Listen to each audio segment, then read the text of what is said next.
Well, let's settle for the news now, and the businessman government has been speaking with to procure Sputnik V vaccines for the country. It's said to have abandoned the deal. Health Minister Ike Quartey told the Parliamentary committee probing the deal, businessman Sheikh Ahmed Dalmouk Al Maktoum communicated to government his decision to terminate the contract. The vaccine deal attracted controversy after it emerged it will cost Ghana about 3 times the ex-factory price per dose. The sheikh is said to have initially demanded between 28 and 38 American dollars per dose, but government negotiated it down to $19 per dose. Parliament is probing the contract following revelations the Russian government is selling the vaccines at $10.50. Mr. Agyemang says no money has been paid to the company, though it has already supplied 20,000 doses of the Sputnik V vaccines. Will exist. But because of the scarcity, again, SA Global is also giving us indications of the fact that they will not be able to supply. So we are still engaging. We did not actually terminate this contract. The supplier voluntarily has terminated the contract because he's not in the capacity to supply. Now, like I said earlier, we have other arrangements in place. What motivated me, the ministry, to go this direction was the fact that supplies from the big platforms we were going to get were going to be delayed for nearly 6 months. And that was when we have had our second wave, and people have started dying. In fact, in February, we got the most fatalities throughout the time that we have had COVID. So there was some sort of panic in the ministry to find vaccines. We targeted in our vaccine plan to vaccinate 20 million Ghanaians for our herd immunity. So in our efforts to get vaccines, we have registered with COVAX for big volumes, registered African Medicine Supply Platform for big volumes, but we thought that we couldn't wait for 6 months. So let us find something to fill the gap, especially to maintain the vaccine hesitancy challenge we had overcome after the president and the big people like you had vaccinated in public for Ghanaians to notice that there wouldn't be any challenges with vaccines. Our fear was that if you stop vaccination for a long period, it might come back again. So we needed to go this way. Now, presently, if you ask me whether I will go back for a private thing or not, my answer will be no. Why? Because my appetite and the enthusiasm we had around that time to sign this contract is no more there. Why? Because the delivery schedules that have been promised by COVAX is very close now. We are now about mid-July, and by end July, early August, we may begin to receive doses from COVAX. That is the arrangement we have for vaccine supplies into the country now. The African Medicine Supply Platform had shifted us from AstraZeneca to Johnson & Johnson. Johnson & Johnson had not been approved by Ghana FDA, and they also gave us indications of supplies beginning from August. We are now waiting for these platforms to perform. If they fail, that will mean that we may have to start again looking for intermediaries to work on it.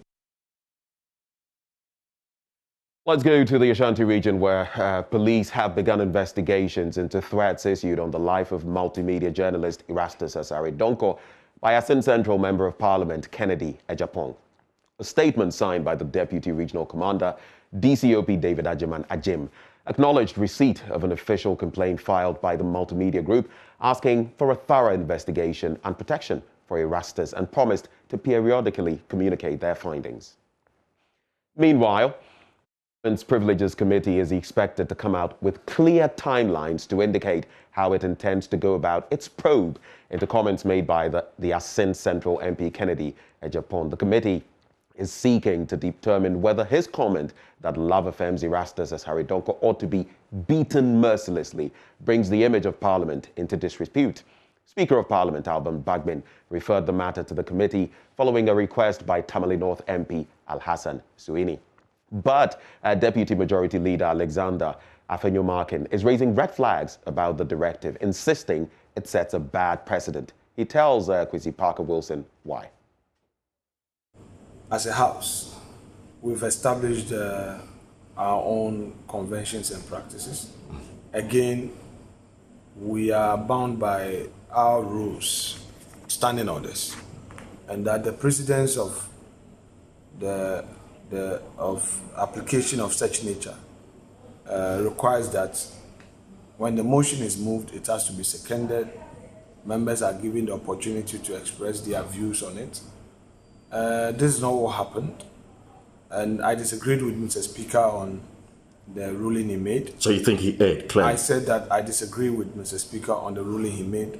That notwithstanding, that is Mr. Speaker's decision.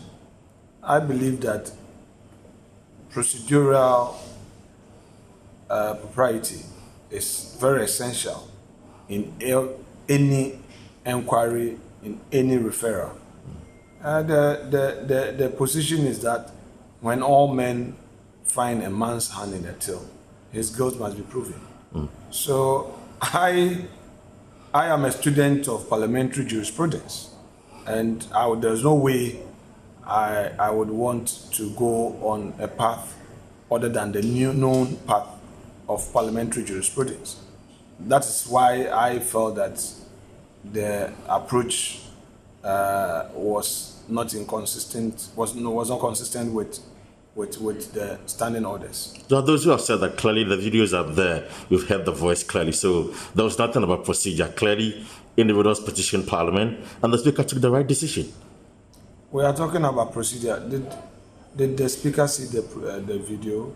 Did the honourable member even procure the video to mount his argument? You see, sometimes we create these impressions about certain things, and at the end of the day, it comes back to haunt us.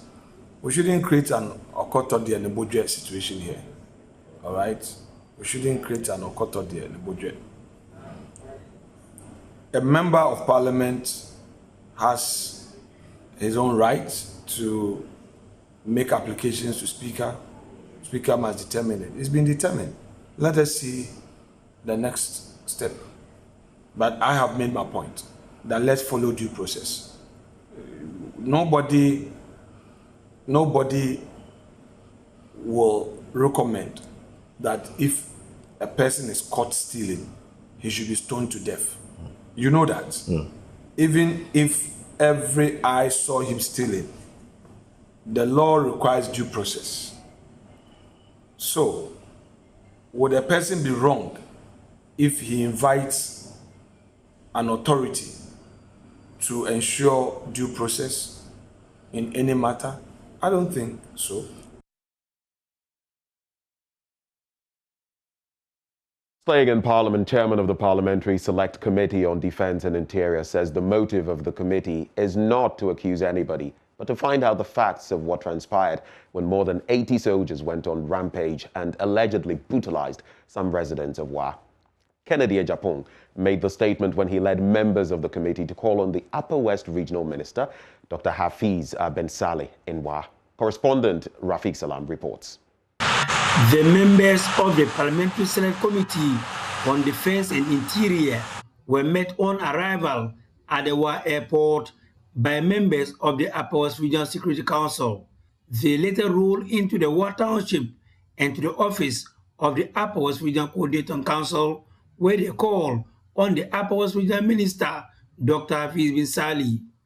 Chairman of the committee, as a North Member of Parliament, Kennedy Ejapong, in a brief remark, stated that they are not in the region to accuse anybody, but it is to get the facts of what transpired on July 1, Republic Day, when 86 young soldiers went on the rampage and allegedly brutalized some residents of Wa.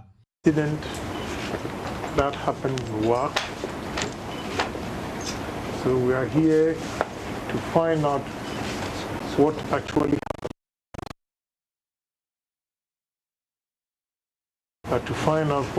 happened and report back to Parliament. We wanted to come, I think, on Monday, but I hear the President visited the region. So the regional minister was not going to make it. We decided to postpone it till today. He said the committee will not be granting interviews to the media as it has a tendency to prejudice the issue. It's a fact finding, so we cannot be granting interviews. With all due respect, we cannot be granting interviews to the media, because if we do that, we will destroy the facts and information, because some may interpret it differently. Reported speech, it might be different. So we plead with you that we are not disrespecting, but we want to make sure we get all the facts before we even comment. Upper West Regional Minister Dr. Hafiz bin Sali, on his part, thanked members of the Parliamentary Select Committee on Defense and Interior for the visit. Dr. bin Sali said the Upper West Regional Coordinating Council will do all it can to support them to succeed in their mission. But let me indicate that preceding your coming, the Military High Command had earlier on sent a 4-member committee to come and then investigate the matter. They left yesterday and you are here today.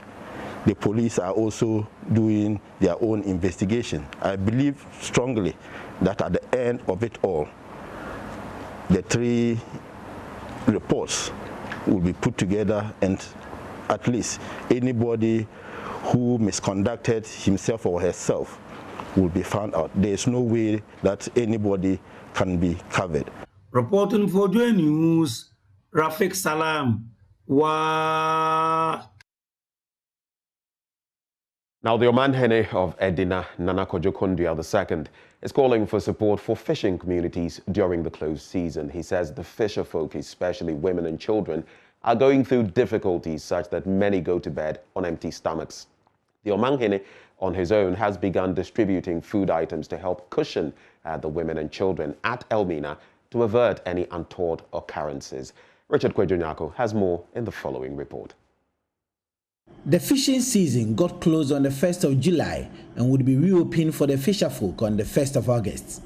But between the closed season and the period the season would be opened, there are many of the fisherfolk who, the Omahine of the Edina traditional area, Nana Kojo-Konduya says, are going through disturbing difficulties and if not supported would lead to unfortunate occurrences.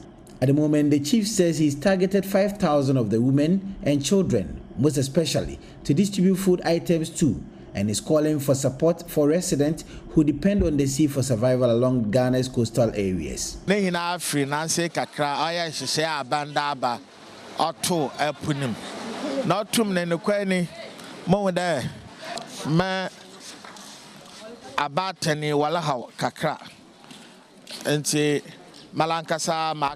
All of these have arisen because of government policy of the closed season.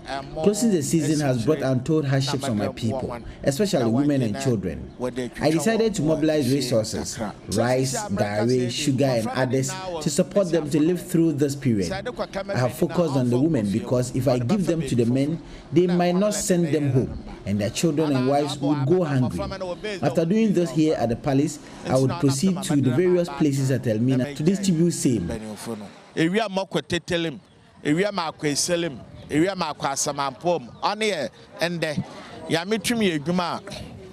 week so I will do this till the time the fishing season is opened. I'm pleading to whoever could support them to come to the aid of the fishing communities.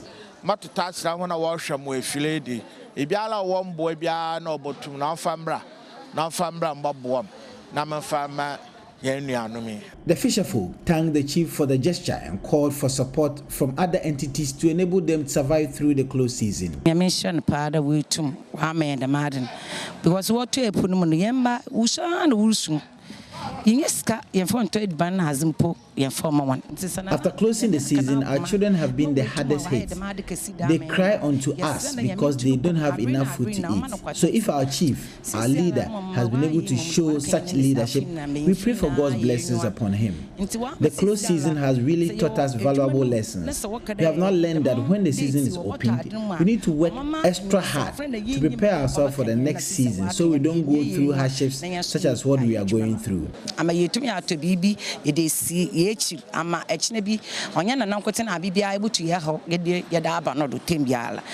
It is the wish of Nana Kojo Kondia that other traditional authorities would rise to the occasion and support their own in these trying times.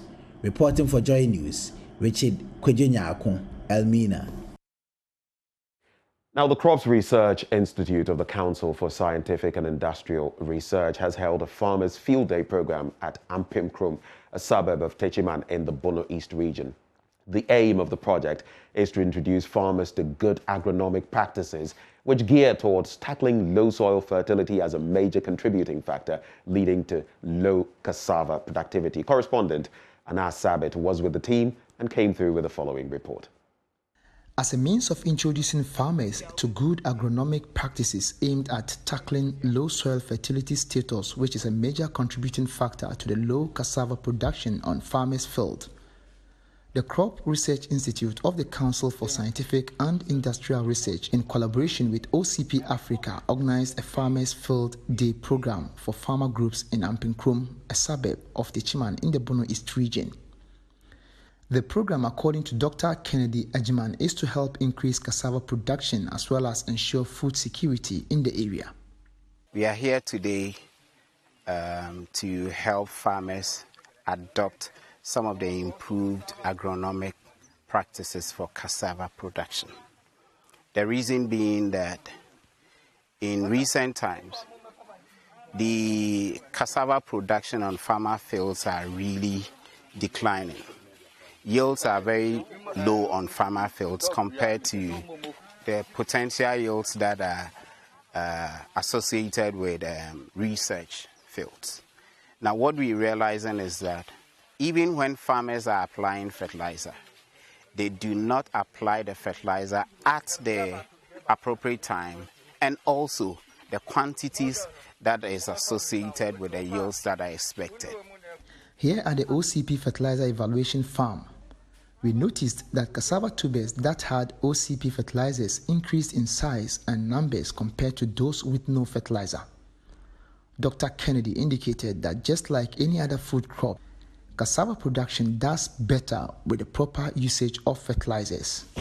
What we have observed is that for fields that were fertilized with OCP fertilizer, we have seen that the number of tubers per each plant increased over those that were not fertilized. And then we want farmers to understand that when you fertilize cassava, you would have appreciable yields, and this will make your farming practice more commercial and productive.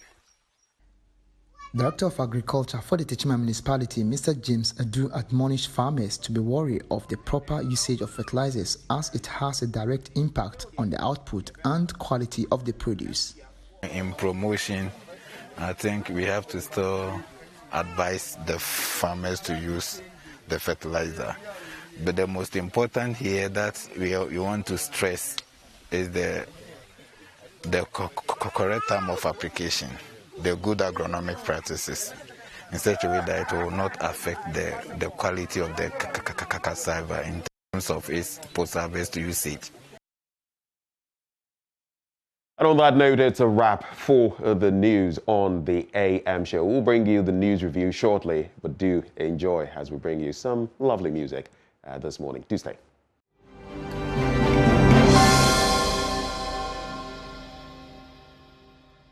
Welcome to the review segment where we take a look at the newspapers. Ben, I forgot, yesterday was 15th of July? Yep. Okay. So yesterday was the date that we know, at least before yesterday, that the big allegation of the $5 million, the GLC was handling. But as I indicated, this was a closed-door session. Have you heard anybody come out with anything that unfolded there? Mr. O, mente she. So we sent I the have not petition, heard anything. and the responses were out. So we were all looking forward to yesterday's Anambaso. Just as with you, Kojoto, I have no. I was also, you know, looking out. I spoke to a few people. A check like that, no, nothing day. Okay. Wahala day. We'll keep our ears to the ground, and when we hear anything, trust that we'll share with you. But is the CJ still? I mean, in this substantive issue, if it goes before the General Legal Counsel, is he still going to like? Well, I'm not sure if they are dealing with this specific issue. Remember that they people have called CID for to investigate. Yeah, there's the Shraj Parliament CID bid, but I'm talking about the General Legal Counsel because the very person at the top, the head of the General Legal Counsel is the CJ. Yeah, but remember that the core issue that they are dealing with is a client's or former clients and a lawyer issue.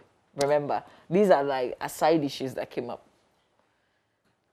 You see, this matter, the way it is, you realize that in other forms, if we hadn't mentioned the name of the CJ, for example, these matters, whatever other ramifications there might have been legally speaking and defamation and whatever, the General Legal Counsel would have come back to them for some likely disciplinary measures against whichever lawyers were involved.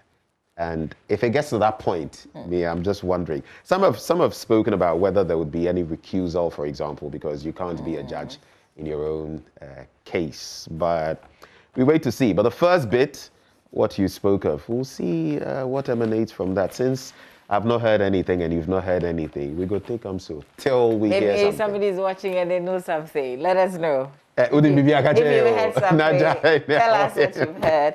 But I'll be going through the Ghanaian Times, the Daily Dispatch, the Finder, Daily Statesman, Daily Guide, and the Accra Times. These are the papers that I have. Before I get to the papers that I have, this morning, Wawavi, are you ready for me? Are you ready for me? What don't you know? You sure say you make ready give me? Oh, you know you're a smart guy. Oh, but it don't be that one. Say, as for that guy, I am reigning. I'm like defending champion here. So, Charlie, it's going to be. It's not like am I ready for you? So Can it's you like stand the heat in the blue corner versus in the red corner.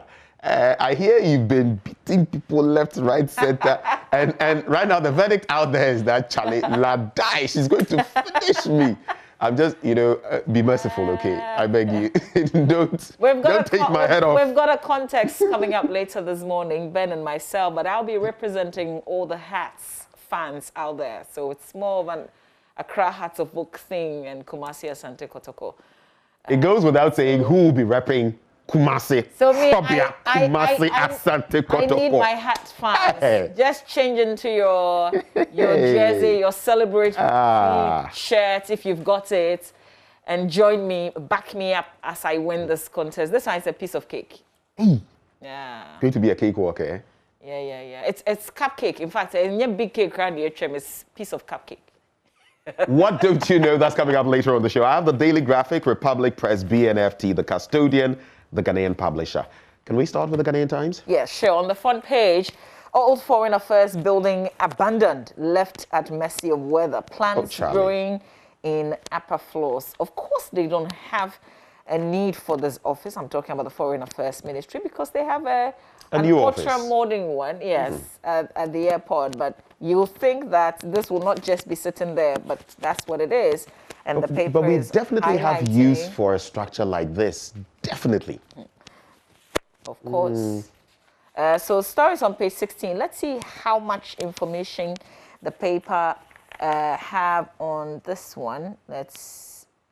I'm not sure. Okay, so we'll come back to it. Maybe I'll share a bit of details. But it says almost 12 years after fire swept through the former Ministry of Foreign Affairs and Regional Integration Office complex in Accra, the 10-story building has been left unattended to since October 21, 2009, when the misfortune struck. The facility, which shares a compound with the Accra Regional Passport Office near Tema Station, has not seen any renovation for subsequent use. I'm just saying that we won't see any renovation, at least from the Foreign Affairs Ministry, because we know that, they have a new building, but this should be put to a proper use. Look, are we pulling down the our structure and bringing something else up? Whatever it is, do we leave things? I know if this was at a hotel facility, something of the sort, from the Nkrumah era, I think, that has just been in the Tema enclave, that has just been left to deteriorate. Why do we do these? We're doing the same things that, look, if you no longer have use for this, you have a better one. There are other entities that likely could use this place. Look, could we, I'm just thinking a bit naively, we have such a huge infrastructure deficit. Couldn't we have transformed this into anything, into what? I don't know, a hospital, a school, some facility, something that would benefit us, maybe an office for the police service or something. Couldn't we have done something with this, renovated it, then leave it for it to become this death trap that it's becoming? So they have plans, apparently. If you look at the story, a bit of the details in the center spread. The paper says a source at the ministry told the Ghanaian Times that the ministry had plans for the structure, but stakeholders were yet to settle. Which ministry specifically? Foreign Affairs. For assessments of the structural integrity and renovation. There's also a bit of the National Fire Service angle. You can check the details out. We are committed to safeguard security of country. President Akufo-Addo, African heads of state in Accra to honor former Nigerian president. Sputnik V vaccine contract terminated. This piece of news was shared by the health minister yesterday. And the story says the contract between Sheikh Ahmed Dalmouk Al Maktoum, Emirati businessman, and the government of Ghana for the former to supply 3.4 million doses of Sputnik V vaccines has been terminated. Kwekwajima Menu shared this. The minister explained that the cancellation of the agreement was because the businessman is struggling to raise the vaccines.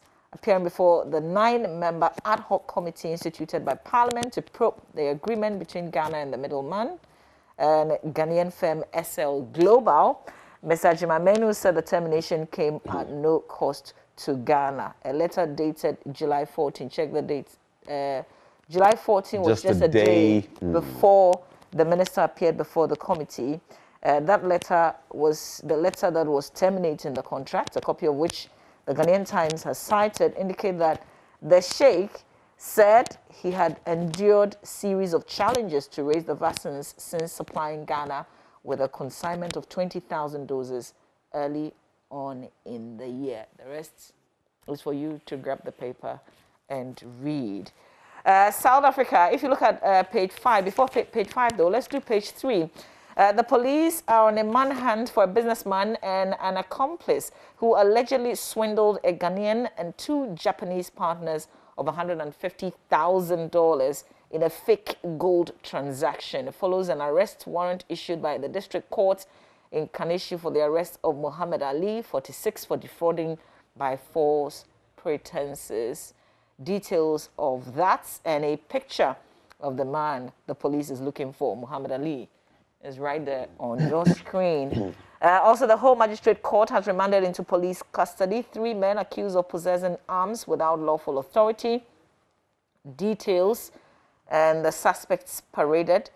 Also, a man who allegedly shot and wounded 2 persons at Akotoshi, Ajin Kotoko in the Ghana West municipality has been arrested by the police on Wednesday. And then there's also a kidnap issue here. The Jasehene of the Apinto Divisional Council in the Western Region, Nana Dr. Adakwa Bibiako III, who was alleged to have been kidnapped, has now been found. He's said to have been found on the Takrady Road and brought yesterday. Details of his ordeal are sketchy, according to his linguists, but would be made available soon.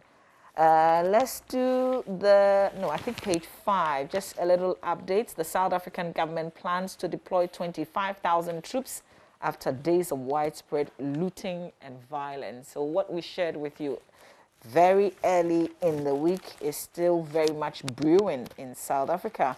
More than 1,700 people have now been arrested since this order broke out. And it's all because of the arrests of former President Jacob Zuma. On the back page, Lambusi district to be fully connected to national grid, according to the president, and about 18 categories of businesses, including those that affect the country's forest cover, such as artisanal and small-scale mining, have been blacklisted in the disbursement of the newly introduced 145 million small and medium enterprises grants. Details on the back page of the paper. Let's check out the Daily Graphic newspaper now, and it says pirates on rampage in Gulf of Guinea abduct Ghanaian fishing vessel crew. That is on page 26. You know, in recent times we've been talking about how the Gulf of Guinea has been the most deadly across the world, and now it's appearing that in recent times we've had another such occurrence.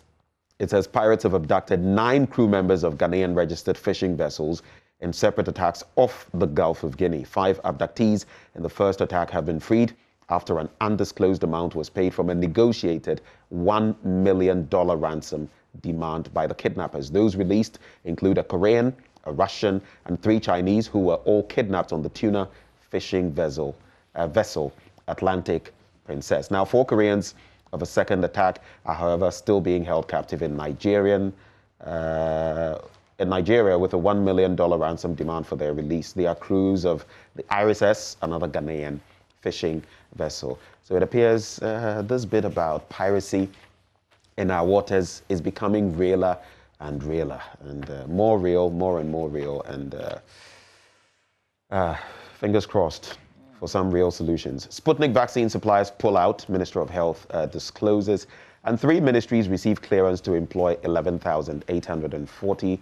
A quick look at that story on page 16 of the paper says the Minister of Health, the government has given clearance for 3 ministries and security services to employ 11,840 personnel to augment their staffing. The ministries are Education, the Interior, and National Security. The security services are the Ghana Police Service, Ghana National Fire Service, the Ghana Immigration Service, and the Ghana Prisons Service. Especially on the back of what the Ghana Fire Service has been saying about, especially on the back of the fires we've seen, a lack of certain equipment and all of that. It is interesting to note that staffing will be boosted. But this one, Planting for Food struggles for survival. Flagship program partners owed huge debts. And the Minister of Food and Agriculture, Dr. Usu Efriakoto, has expressed worry about the sustainability of the flagship Planting for Food and Jobs due to a large debt owed partners of the program. He said importers of fertilizer under the PFJ were under siege by their financiers because out of 940 million Ghana cedis owed dealers in fertilizer and other subsidies since the beginning of last year, the government has been able to pay only 250 million. This leaves them in a precarious situation. You can check out more details from there. Let me just maybe get to some international news and then wrap it with the Daily Graphic. South African government deploys 25,000 troops after unrest. And that video, I think you were showing the other day with a woman throwing her baby, has gone viral all over social media. People have been looking at it, commenting on it. There's also Nigerian separatists tortured in Kenya. I'm talking about Nnamdi Kanu, a separatist leader. But guess what? Remember Kwawansa? Father of, if you like, African cinema, Ghanaian cinema. He turns 80 tomorrow. Oh. Someone has written, an opinion piece, an editorial on him. Mr. Kwao, opinion, Sir, and Sangana's definition of film. Heritage Africa, is it? Or and then something. Is it Love Brewed in the African Pots? Exactly. That's the one. Yeah. Oh, so his big 80th birthday tomorrow. Well, happy birthday in advance. Yeah. And then moon wobble, rising seas to cause flooding. Have you followed the flooding situation in parts of Europe, Germany especially? Germany, 42 dead, dozens missing in Germany after the floods. But still, crying, what's the situation now? The moon wobble and everything. I mean, these are force majeure situations, not like our flooding, which we have the solutions to and really do nothing about. On the back page, Ghana nurses in Dallas donate to Kolebu Teaching Hospital and CAF, and then 5 suspected galamseyers battling for life after shootout with police. The Daily Graphic is done and dusted. Let's do the Daily Dispatch newspaper. On the front page, witness on how he helped arrest alleged killer of JB Dankwa Edu. It's still the trial that's ongoing, so you can check out what happened in courts on page 12 in the paper. $19 Sputnik V vaccines contract cancelled. NDC to commemorate 9th anniversary of death of former President John Evans at Mills. It's been 9 years already, huh? He died Tuesday, 24th of July, 3 days after his birthday. And it's, you know, the 9th anniversary will be happening. And the NDC is talking about the events. There will be a wreath-laying ceremony, and they are asking persons who want to participate to wear whites, or there's a cloth, you know, John Evans at a Mills cloth. You can grab that as well and be part of the ceremony. Also, Daily Dispatch, well, you talked about the relocation. Which ones? Of the Daily Dispatch. Oh, yes. Yesterday it was mentioned. Yeah. I guess today it's being reiterated. They're going to Kanda. Just, I mean, well, not too far, but okay. I was just going to say the same hood, but no. It's a little bit of a distance. But you know, Kanda is, historically speaking, relevant for Benefson, owing to certain things that have happened in this country. But I don't think those are things that I... Maybe someday you can give us the history. Review, so. All right, okay. So on the back page, the Minister for Education, Dr. Yawase Educhum, has informed Parliament that the contract awarded to Bluegrass Group Limited for the supply of scientific mathematical instrument that has been terminated for breach of contract. That was also another one that was announced yesterday. They said they could not perform. They couldn't supply all the mathematical sets that they were expected to. But we know that there are issues that the NDC MPs are also raising, particularly the members on the Education Committee. And Dr. Clementa Park has been speaking and highlighting after all the incentives that they gave them. And this was also sourcing restrictive tendering. And this is the issue that has come up. They say they saw it coming, and then here we are with what they saw and nobody did anything about. And it has come to this. Should these things be, you know, you tell us and that's it? No consequences or anything? Is that not what has become, you know, in this country, the exception becomes the norm, and the norm rather becomes the exception. In many ways, things that you feel ought to happen don't happen, and things that should not happen now pertain, they prevail. What can you do about it? I was having a discussion with a friend yesterday, and the point is, we systematically do what is wrong, accept what is wrong, even accept our leaders doing what is wrong. We ourselves engage in the wrong. And when that happens, you normalize it. And it becomes what we are seeing now. Are you done? Oh, yes, so I am. Let's do Republic Press. And here's one such situation that I'm talking about. It beats imagination, doesn't it? Uncovered Ghana water valve culvert turns into dumping site. This is around 37. So it is uncovered. It poses a danger in itself. Now, just because people have seen that this is an opening within the pavement and all of that. They're throwing rubbish in there. They're throwing rubbish in there. And you ask yourself, look, we blame our leaders and we say we should fix this and fix that. I agree. But should anybody tell you, as a rational being, that you shouldn't dump in here? We need to fix ourselves too. We need to fix sometimes, I'm sorry, but the things going on. How can you do this? Yeah. What is wrong with us? Everything, Masa. President Akufo-Addo disappointed in 2020 election results from Upper West, and you heard him, talking about the net gain of 2 and the loss of seats the last time he was engaging them, calling for more. Martin Amidu, my disqualification as special prosecutor would rather have been a disaster for Akufo-Addo. Government dumps vaccine shake, and there are other stories in there. But check out this one. COVID in Namibia. 15 of my relatives have died. One person. This is football star Mali Ngarizemo, who has lost 15 relatives, including his father, brother, sister-in-law, and aunt, since the third wave of COVID hits the South African nation last month. And I'm highlighting this, especially for those who think, oh, BBN to me. Africa is beginning to record many deaths now, we understand. But somehow we still want to believe that we've been spared. So we're going on with that narrative. If you monitor some African countries, I think South Africa, you can't escape. Is it Tanzania and one other country? They're being stretched now. I remember reading the story that Ghana Health Service indicated yesterday that we are not overstretched. But there are some African countries who are feeling it right now. Yeah, the heat is on. I think it was just yesterday I was reading, is it 6 million cases or deaths, something of the sort. I think it was in the Daily Graphic. I mean, this latest wave is ruining countries. In Argentina, about 100,000 people have died on the back of Delta. So it's not a joke. On the back page, fix the traffic lights, residents of Kanda to government. That's it for that paper. So I want to review the Daily Guide newspaper.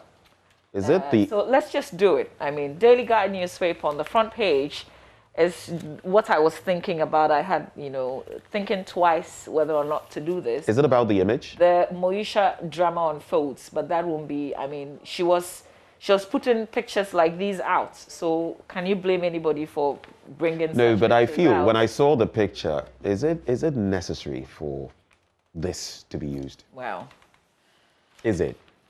I mean, the Daily Guide newspaper really... That's why I was because saying that... all of this feeds into a certain... Especially when the person is saying, should we have used that picture? No, but you see, that's the thing. When you yourself put certain things out there... I totally agree with you, Mama. No matter what, anybody can pull it out at any time. But let me show you something. I think it's Republic Press. Let me show you the difference.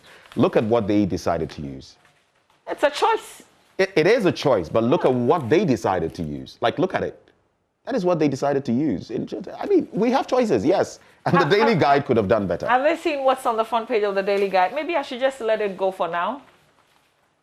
Yeah, we'll let it go. So, do you have a paper to do? Otherwise, we'll do my jaw line. BNFT and Custodian, and I think we can go. The Custodian says, Murtala blasts hypocritical Ablakwa over MP's Carlo.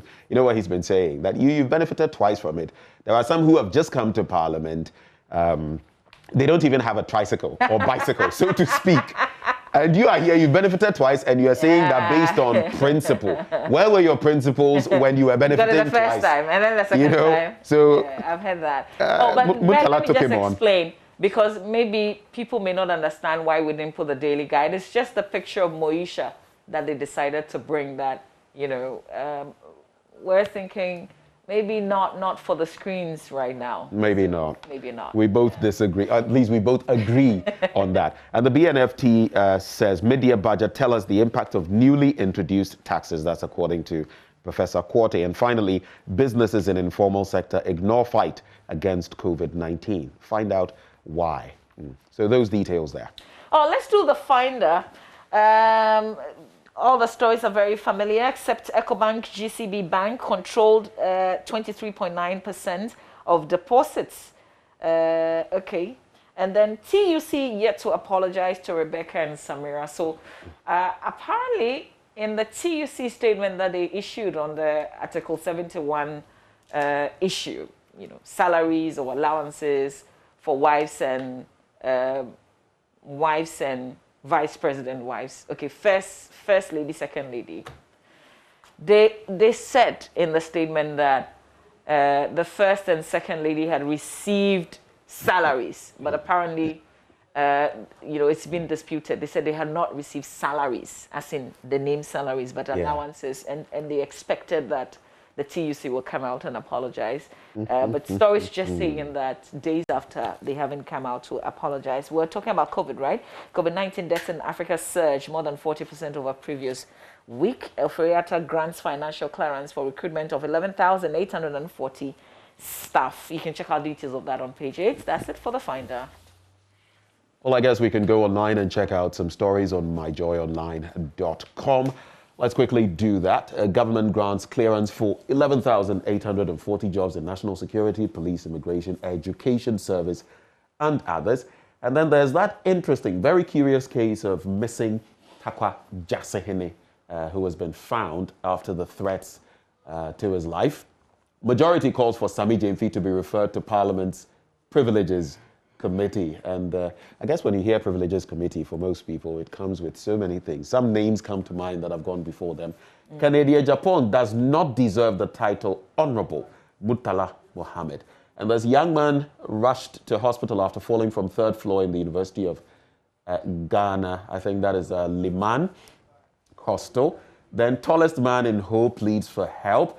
And this man's story touches me, really. I feel it is one that shoe manufacturers and others, clothing manufacturers, could actually help him with. He's what, 7'1"? That's tall. That's big. Yes, 7.1. I mean, I think it's Ivy Setoji who has been interacting with him. And he doesn't fit in shoes. No one will take him in a vehicle, so he has to walk to and fro. He's too, so he's calling for assistance. Contracts with Sheikh Ahmed Dalmouk Al Maktoum to supply Sputnik V vaccines terminated, that's according to the health minister.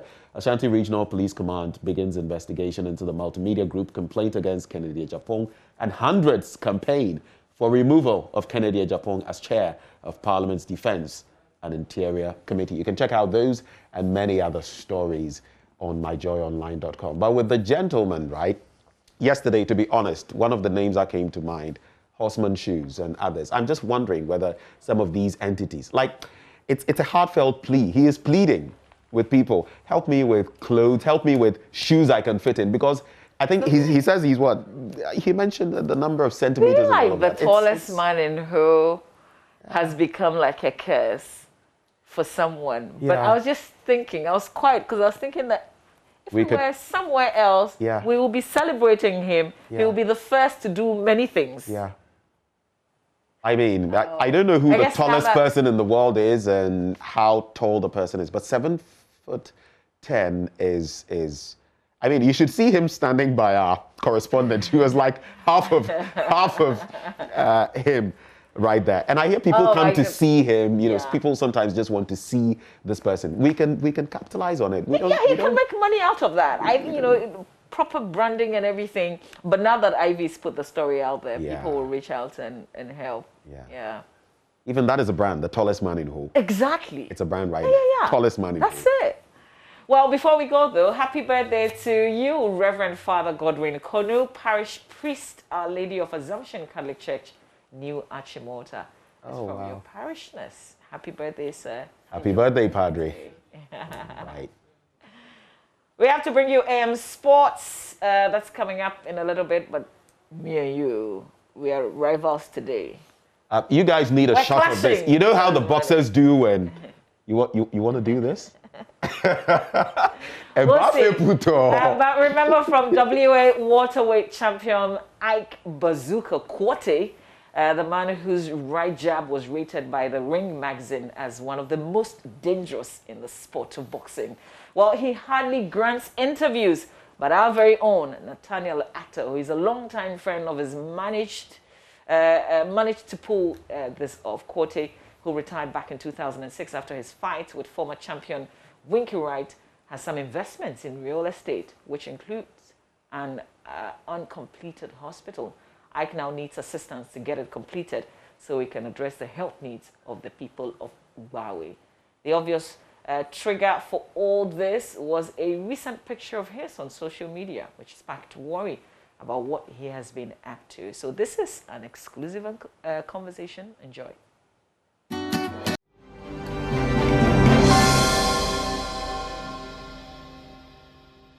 Thank you very much for staying here with us, and welcome to this big conversation. A big conversation with a name that resonates with many because of the achievements he made several years ago. Back on June 4, 1994, he stunned the whole world by staging a very big knockout at the time against a champion who was seen as very deadly in the ring.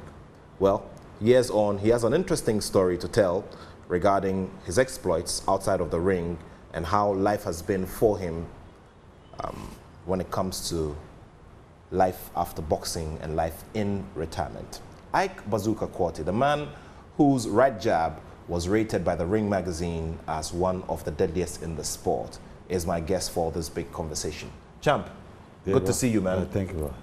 How are you doing? I'm fine. I think I'm very fine. Okay. Very well. Okay, yeah. And I see you are still very fixated on your jewelry, and you like jewelry. You know me. Back. You know me. You know Ike Quartey. The way I do it, that's me. Yeah. Tell me about the gold teeth. When did you do the gold studded teeth? I made this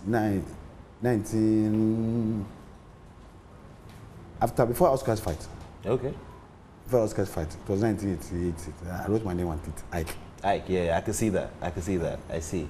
Yeah. So I see you're very fixated on the jewelry. Yeah, I'm mentally fit, man. Yeah. How has today been? You went to the mosque? Yeah. No, I'm Muslim by birth, but I didn't go to the mosque. That's why I dress Fridays. Oh, okay. You dress on Fridays. I was Muslim by birth, so I dress this Fridays. But you don't read the Quran. You don't. No, I used to. I've been to Muslim school before. Oh, I see. Ages, yeah.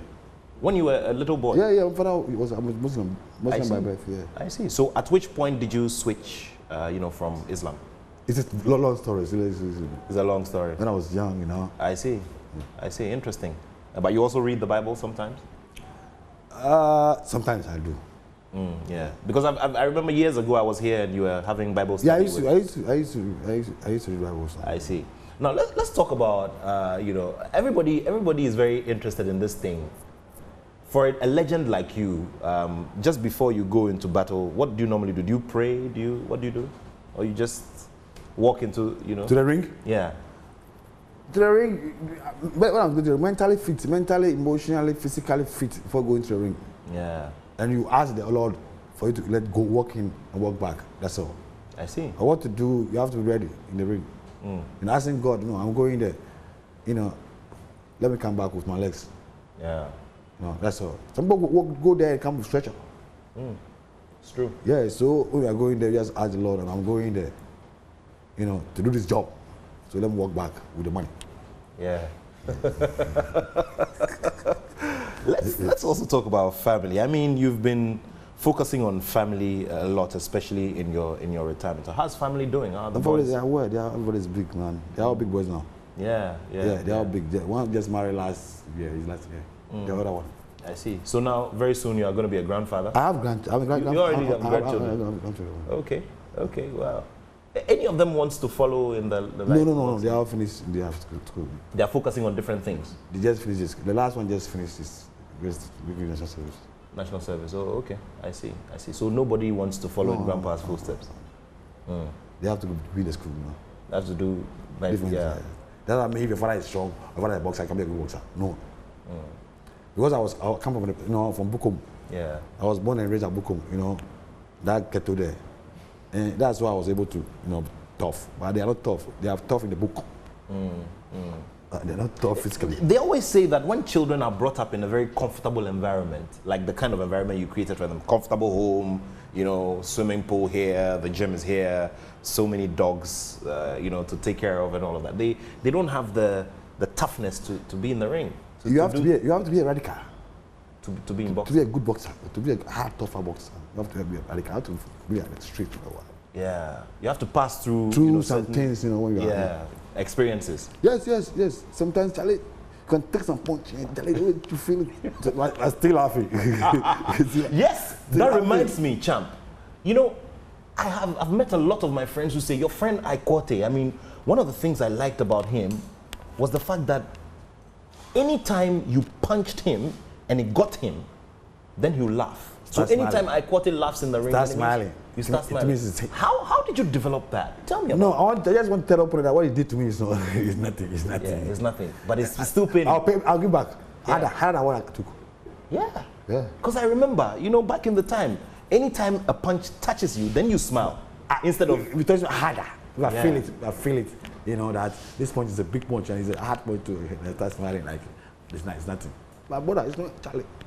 There are times, I mean, but there have been times when you've gone after a fight and you had body pains and stuff. Ah, you were in New York when I fought. You were in New York, Madison Square Garden when I fought the Venom Forest. You saw everything what happened. Yeah. Yeah. It was a very controversial decision. I remember. No, I won that fight. No. All my only Vargas was my loss. I understand that I've lost this fight, but the La Hoya, Vodka, so Vargas is the only boxer you thought you genuinely lost to? That fight. Because I think we didn't prepare well. You didn't prepare well? It's not enough. Why? Normally? We went to the camp late. Oh, I see. Were you informed about the fight late? Did you sign? No, before the fight, you used to have to sign everything before giving you your trainer allowance to go to the camp. Yeah. But I went to the camp late. And later to the sparring partners they brought, we lost the fight. We lost it. So you lost to Vargas. That was genuine. But the rest of them... No, I've lost it. Now, what about Winky Wright? Because Winky Wright was... It's my friend. It's my boy.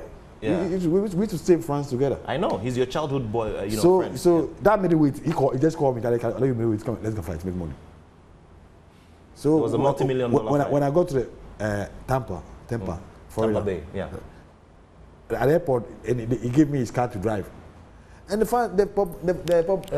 media was, you come to fight this guy, you using his car, he's my friend. We come to make money.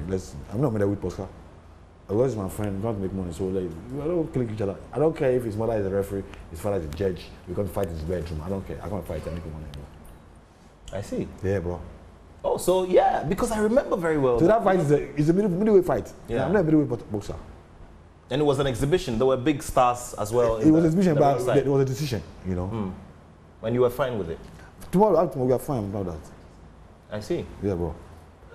That thing about boxers and becoming very close friends outside the ring and having to fight each other. How does that work? I've never understood that.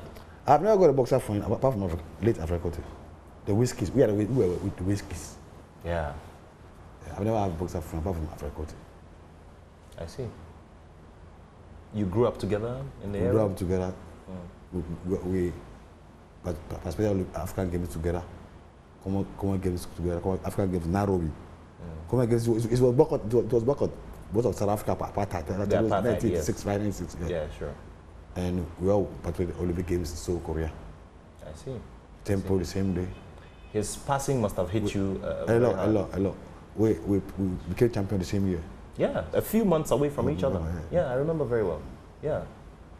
Sad, may his soul rest in peace. If you just joined us, this is a conversation with the legendary Ike Quartey, a recipient of the Grand Medal of the Republic of Ghana. At the last, major state awards, Ike Quartey received a Grand Medal from His Excellency, the President of the Republic of Ghana, for his contributions to the national image and his contributions to the sport of boxing and his major achievements as well. I made mention of your favorite pastimes. Now, I remember that at a point you had about, 18, 19 dogs at home?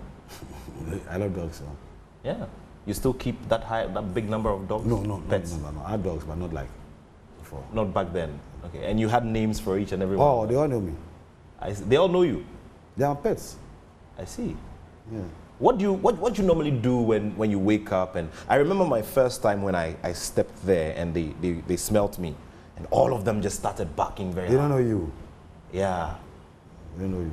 So at the time, what did you used to do? At what time did you used to release them into the compound, No, out to come out? Out there. Tell me about that. Out there, the one who come out there. At night, I lock them. I see. So how many of them do you have now? 7, 8. 8 of them. Interesting. Yeah, I have 5. I have 2 Rottweilers. 2 Rottweilers. And 4 pudding. I see. Poodles as well. I see. Interesting stuff. Yeah. How's your wife doing? Oh, she's fine. She's doing well, very well. I see. I couldn't attend your wedding. Yeah, you were in South Africa, right? Yeah. Interesting stuff there. And you've been busy with your hospital project. It's taken a while for it to come up. How is the situation? Yeah, that's what I'm thinking. I'm doing now. I'm looking for investor, you know. Okay. I've been to Dubai twice. I want an investor. Where we have reached now, we need investor. We have to finish this thing. This thing have to complete. The government there, I'm not putting my hand on government because I've tried NDC, tried MPP. Nothing is going. Nothing. Because nothing. Mm. What kind of support were you looking for from government? No, partnership. You wanted to have a partnership? You know, they should come and complete and then operate it. Okay. Because from Kaswa to Kolebu, no hospital. You know, from Kaswa to Tetsev, no hospital. So if the government is able to complete You mean no major, like a big hospital? We have a lot of clinics. Yeah. You know, and no hospital from Kaswa, there's no hospital. Mention one hospital, one Feni hospital. Yeah, there's Feni on the side. It's a big, yeah. So, since the first government, NDC, nothing, MPP, decided to find an investor. So that's what I'm looking for. I remember that at a point as well, you had brought a lot of equipment and you wanted to get them out of the port. Yeah, I paid what it. happened? I paid duty. Yeah. Okay. I paid duty. Go first time. It's like the first time. I paid duty. Yeah. You couldn't get any tax rebates. Nothing at all because initially I brought equipment. Okay. And I paid duty for I went to saw Safmanfo. He was a finance minister. And that was what I'm bringing to help the nation. Say, hey, there's nothing they can do. So when they paid. I went to China to buy the building equipment to complete it. Okay. 28 containers. I see. Yes. Let me show you the receipts. Can I show you the receipts now?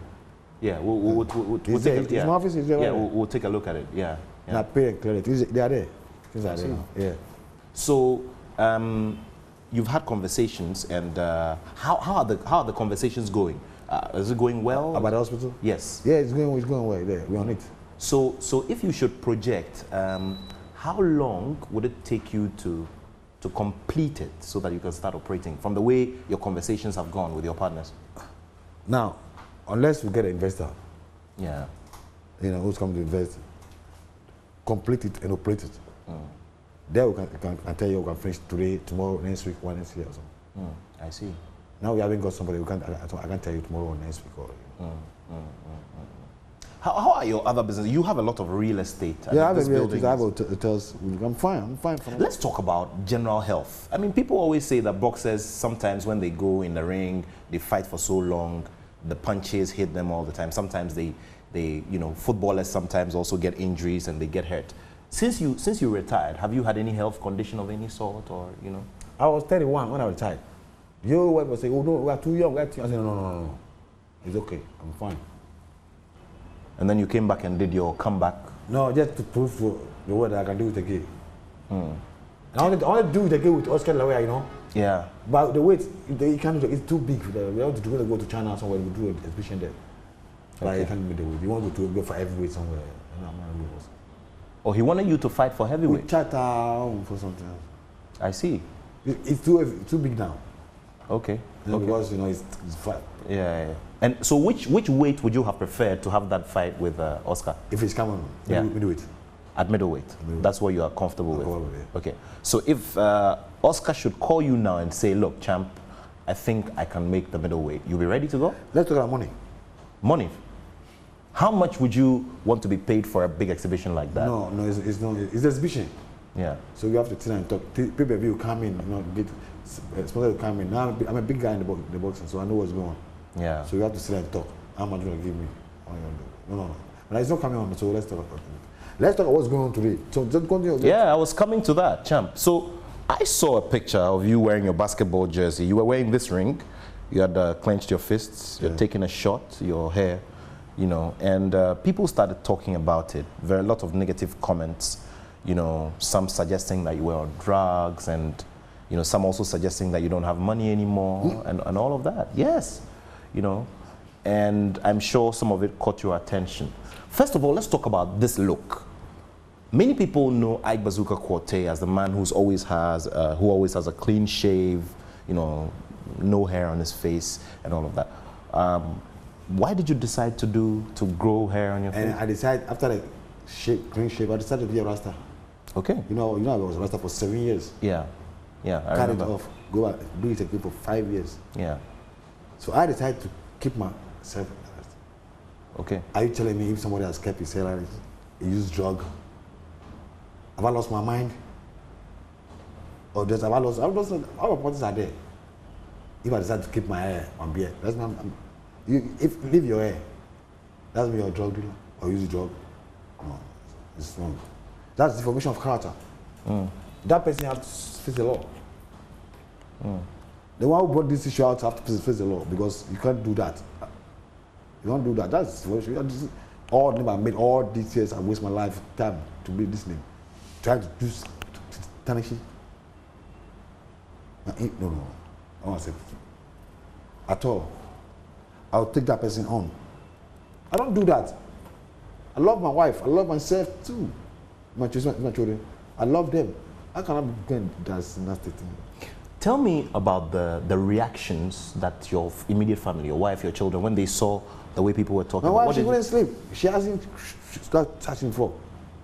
You know, she having a season. Come on. How do you feel? Where is she? Yeah. You know? So, but it's bad. You have to clear it. You have to take it to court. Sure. Now, as a public figure, you know, these things have come up in your life. I mean, people saying what they want to say about you and all of that. Generally, how have you reacted to such things? I mean, as a public figure and as a superstar, I mean, you've had so many stories that people say all sorts of things about you. Yeah. And normally, how do you react to these things? Nothing at all. Nothing happens to me. I do nothing because yesterday my wife, she couldn't sleep. Come on, sleep, sister. Come on. You say your husband is using drug. It's police chasing us. Sleep. That's what you told her? Yeah, I told her. So she slept? She because I don't do that. She know I don't do that. Like the thing is disturbing her because she's a woman, you know. Yeah. I'm fine. I see. Well, what's the regular day like for Ike Quartey nowadays? A regular day? Always at Quartey. Where the guy took the picture. Okay. Oh, so someone took a picture? Yeah, he came to the house, he wanted to take a picture with me. Okay. So I said, let's go to the beach. Okay. So he was trying to check the picture. They cast somebody there. Okay, so somebody was standing with you? With me. Oh, I see. Do you know him? Not at all. He just came to the champion, I want to take a picture with you. I said, okay. Okay. So he walked into your house and said he wanted to take a picture with you? So let's go outside. Okay. So you took him to the beach? I don't know walked him. Down the beach. I see. I don't know the guy who took the picture. I see. With my hair like that. I'm on the side. Is he expecting me to wear suits? I'm on side. Is it the guy going to wear suits? Come and see this hair, spread it on the social media that I use drugs. Champ, you used to do. I mean, you used to operate your own private gym on that beachfront property. I haven't been there in a while, I must admit. So what you've converted into a residential property? So you live there now? You stay, or you go and? I'll move there soon. You move there to the beachfront? Yes. I see. Oh, so you are. So is the building is still under construction? I can give it to you. I can show it to the world. So a lot of the time you spend your time at Kokrobite at the property trying to develop your private home. All the time. All the time. From March first last year when the COVID came. How did you take COVID? I mean, COVID came. People were dying. People had to be indoors for some time and all of that. How did you take that psychologically? How did you? Yeah, I just followed the protocol. That's all. I see. Did you ever get COVID? No. You never did? No. I see. I just followed the protocol, so I don't feel nothing. Okay. So during the lockdown, you were just at home? Lockdown. I see. You were not going anywhere? Nowhere. I see. Wow, interesting stuff. So have you, in your plan, I'm going to have a look at it, but did you decide, I don't know what you decided to do, but have you kept that gym within the new plan, or you've just... No, I just moved. Just took it out completely. I see. Don't people approach you that they want to learn the sport from you because, because of your big right and, the beautiful style that you had? But don't people come to you and say they want to learn? Yeah, a lot of people come to me. A lot of people from the area, Boko. But they all want to be like me. That's my plan. After the hospital, I'll build a gym. Boxing Okay. gym. Yeah. Okay. But where do you want to situate it? I will get it at Do constituency. You know, there's not much space there. I know we'll get somewhere to do it. You get somewhere to do that. I see. Because you can't, if you put a gym at the condition, you can't go and beat the boxers from Bukom. No, the good boxers from Bukom, from the area. So the gym should be there. Now you can give them scholarship, go to school free. Yeah. The parents will accept. Yeah. They come and eat there. You know, it's hard there. Yeah. Living there is hard. So if you have a gym there, feeding them, giving scholarship like 7 to 12, it's a project. You get boxers, good boxers like me or Asman or someone else. I see. I see. Tell me about public life after you know, your retirement. I mean, when you were in your heyday, I remember that obviously because of the customized car numbers that you use, people know that this is Ike coming because it's a number 4. But compare back then to now that you're retired and you're more family and all of that. And you know, this guy, for instance, came to you to take a picture. I mean, how much of it has gone down, as in the way people approach you, people come and talk to you and all of that? From this incident? No, back in the time. You know, back in the time, you were still active. You know? If you're in the game, the boxing, you are a star. Yeah, everybody don't like you. You know, everybody knows you the world. So if someone comes to say, oh, I want autographs, I want a picture, that one you can't represent. Yeah. So if someone has come to me and take a picture with me, go and destroy me, it's wrong. Yeah. But tell me about the time, you know, when you were young and you became a champion, and what led you to invest your money in landed property? How did that happen? Because normally when you're young, you know, you told me before that when you were young, I mean, you were just, you know, you were interested in partying and jewelry and cars and all of that. How did you transform your mind to start investing your money in was it advice that came from someone? Or no, I don't have advice. It was all they say, you're boadier. They say you're arrogant. Boadier. Yeah. So, but is Ike Quartey arrogant? No, I say it as it is. I'm not arrogant. I say it as it is. You're boadier. How do you feel about that tag that people I don't feel place on you? That's how I am. I'll say it as it is. So you feel that it's because you say it as it is that people tag you as arrogant? That's what it is. I see. Have I insulted anybody before? Well. Because I'm arrogant, they are scared to come to me. You come to me, I'll say it like this. Yeah, we're wrapping up the conversation now, but you know, it's good that you plan to invest back into the community, wanting to build a gym. No, the hospital. Yeah, after the hospital. Yeah. The hospital is very important. I'm looking for investors. Yeah, because you have to figure it out because to help the community. Yeah. You know, it's the biggest I think constituency in Ghana. Yeah. What they divided before, right? Yeah. There's no hospital there. From Kaswa to come on.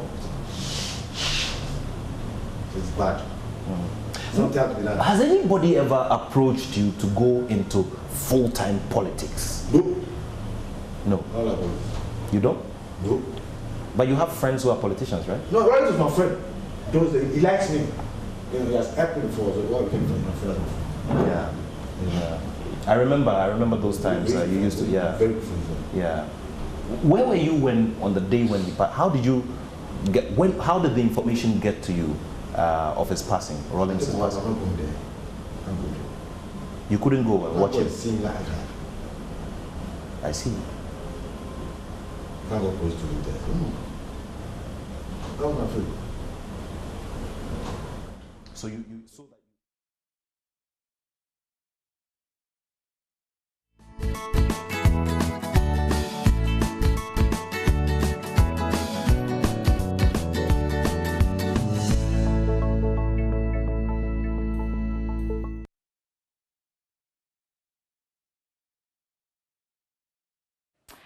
And that was Nathaniel Atto's exclusive conversation with Ike Bazooka Quartey.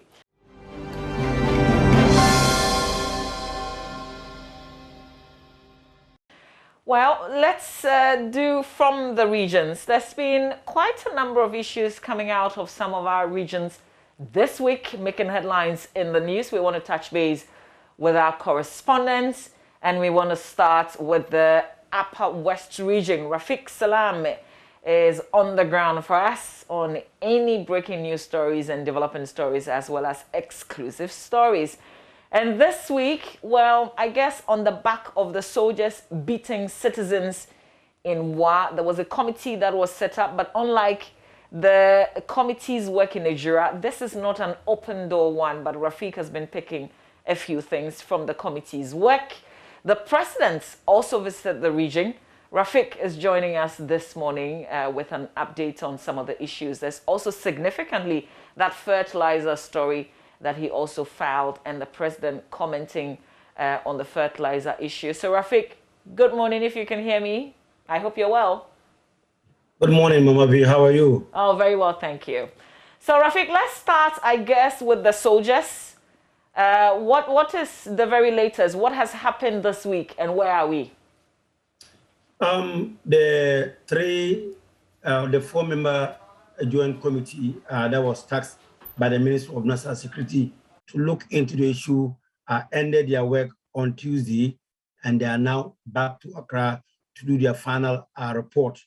But let me also tell you that as I speak with you now, there's the Parliamentary Select Committee on Defense and Interior who also came into town yesterday.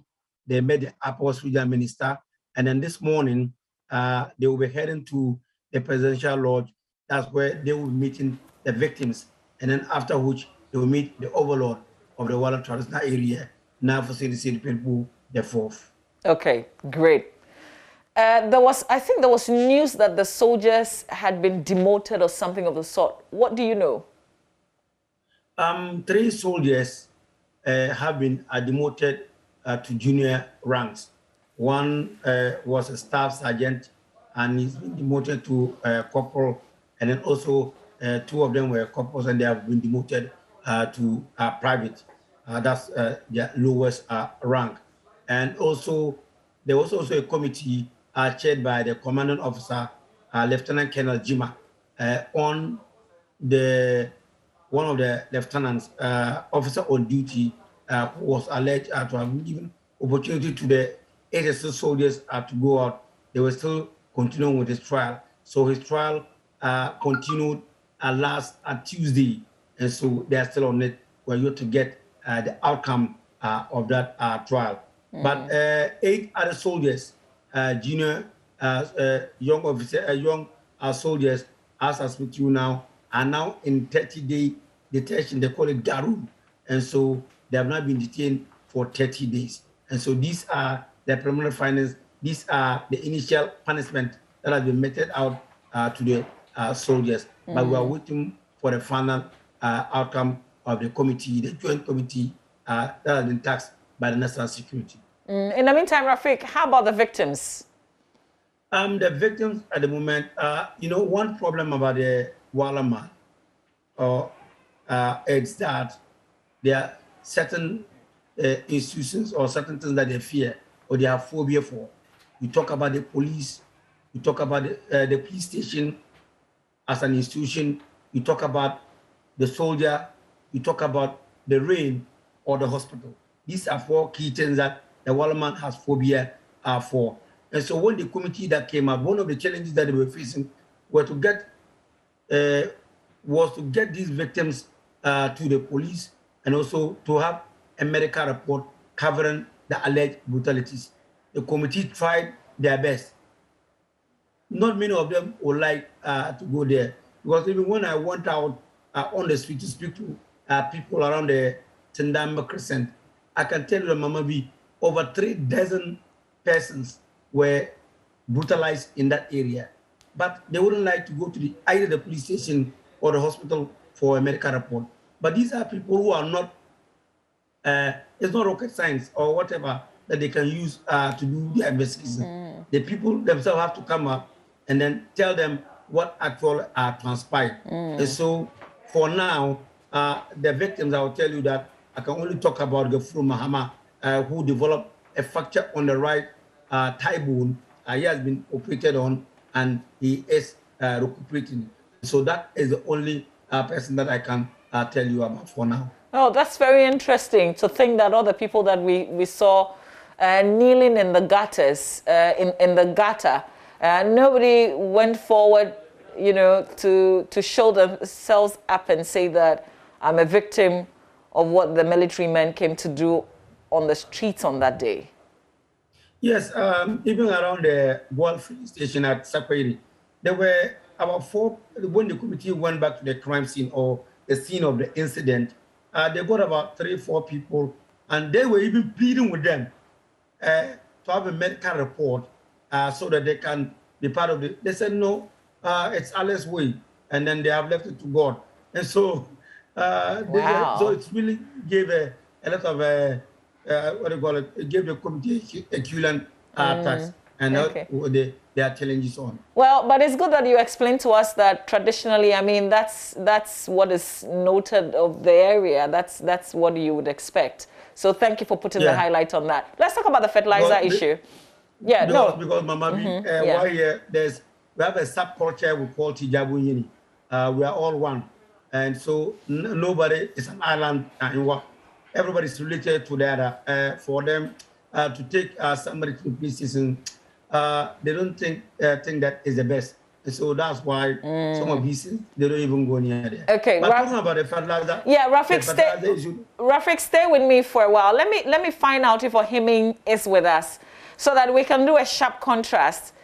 Okay, Ohimin is not on with us yet, but we will get him. We will talk about the Ejira Pro, because unlike this one, there are people who are actually voluntarily coming forward so that they can hear their stories. So Rafik, let's talk about the fertilizer.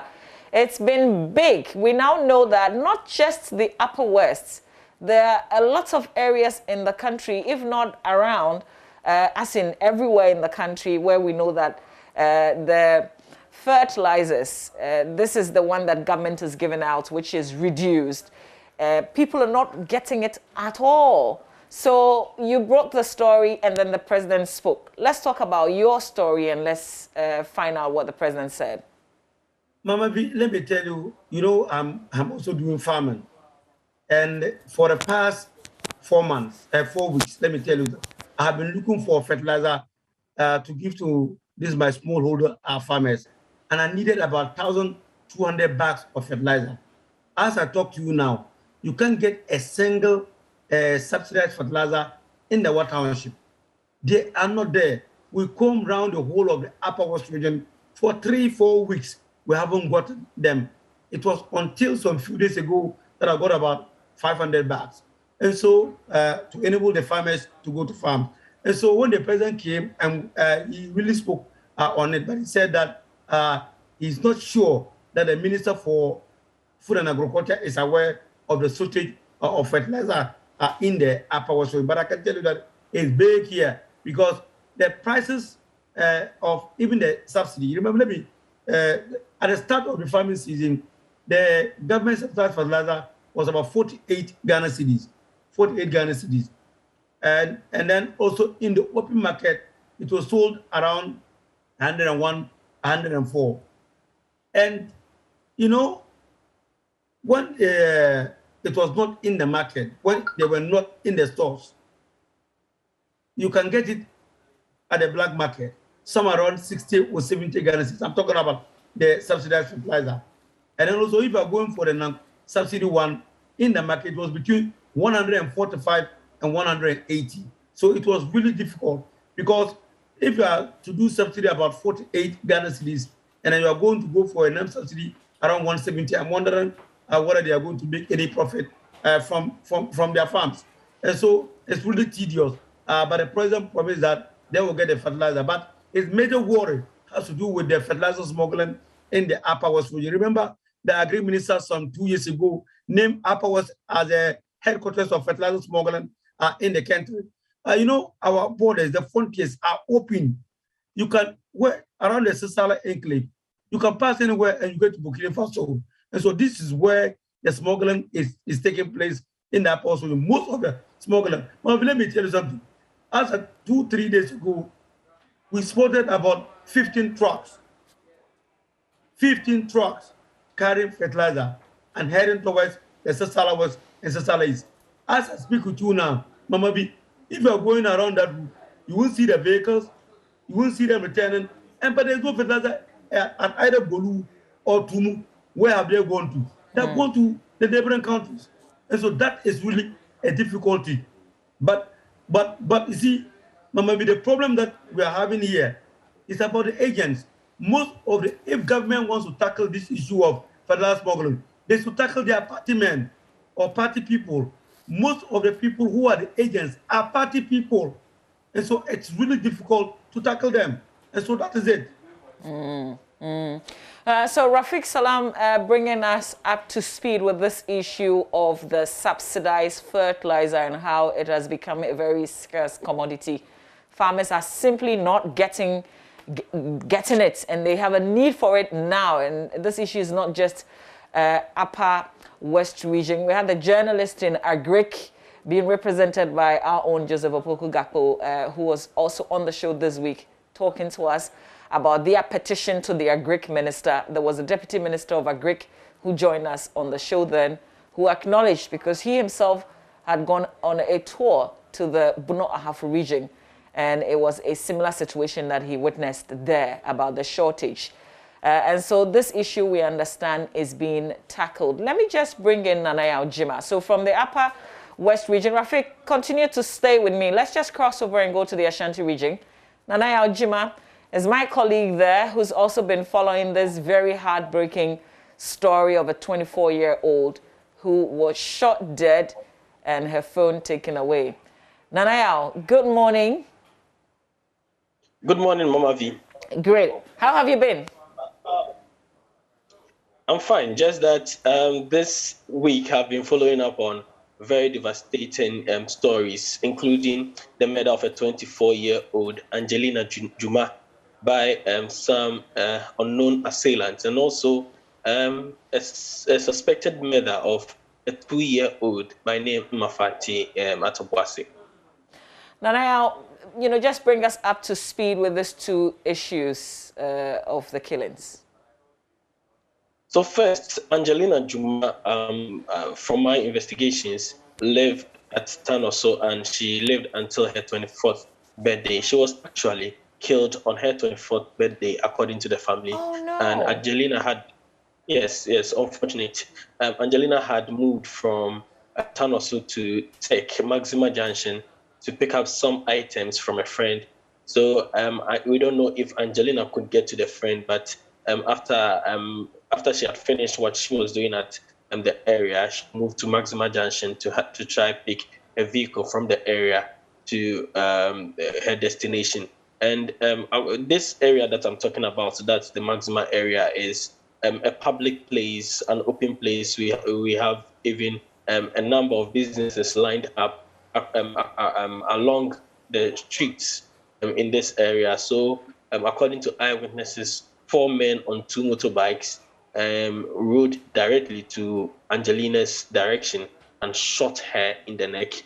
They picked Angelina's bag and made away with the bag itself and its content. So a few minutes, we had some people, including Nana Ajini-Bwate, who is a politician, non-politician in Ghana, the founder of the United Front Party, who in his pickup vehicle conveyed the then Angelina, who was so struggling for her life, to the KNUST hospital, and Angelina was pronounced dead on arrival.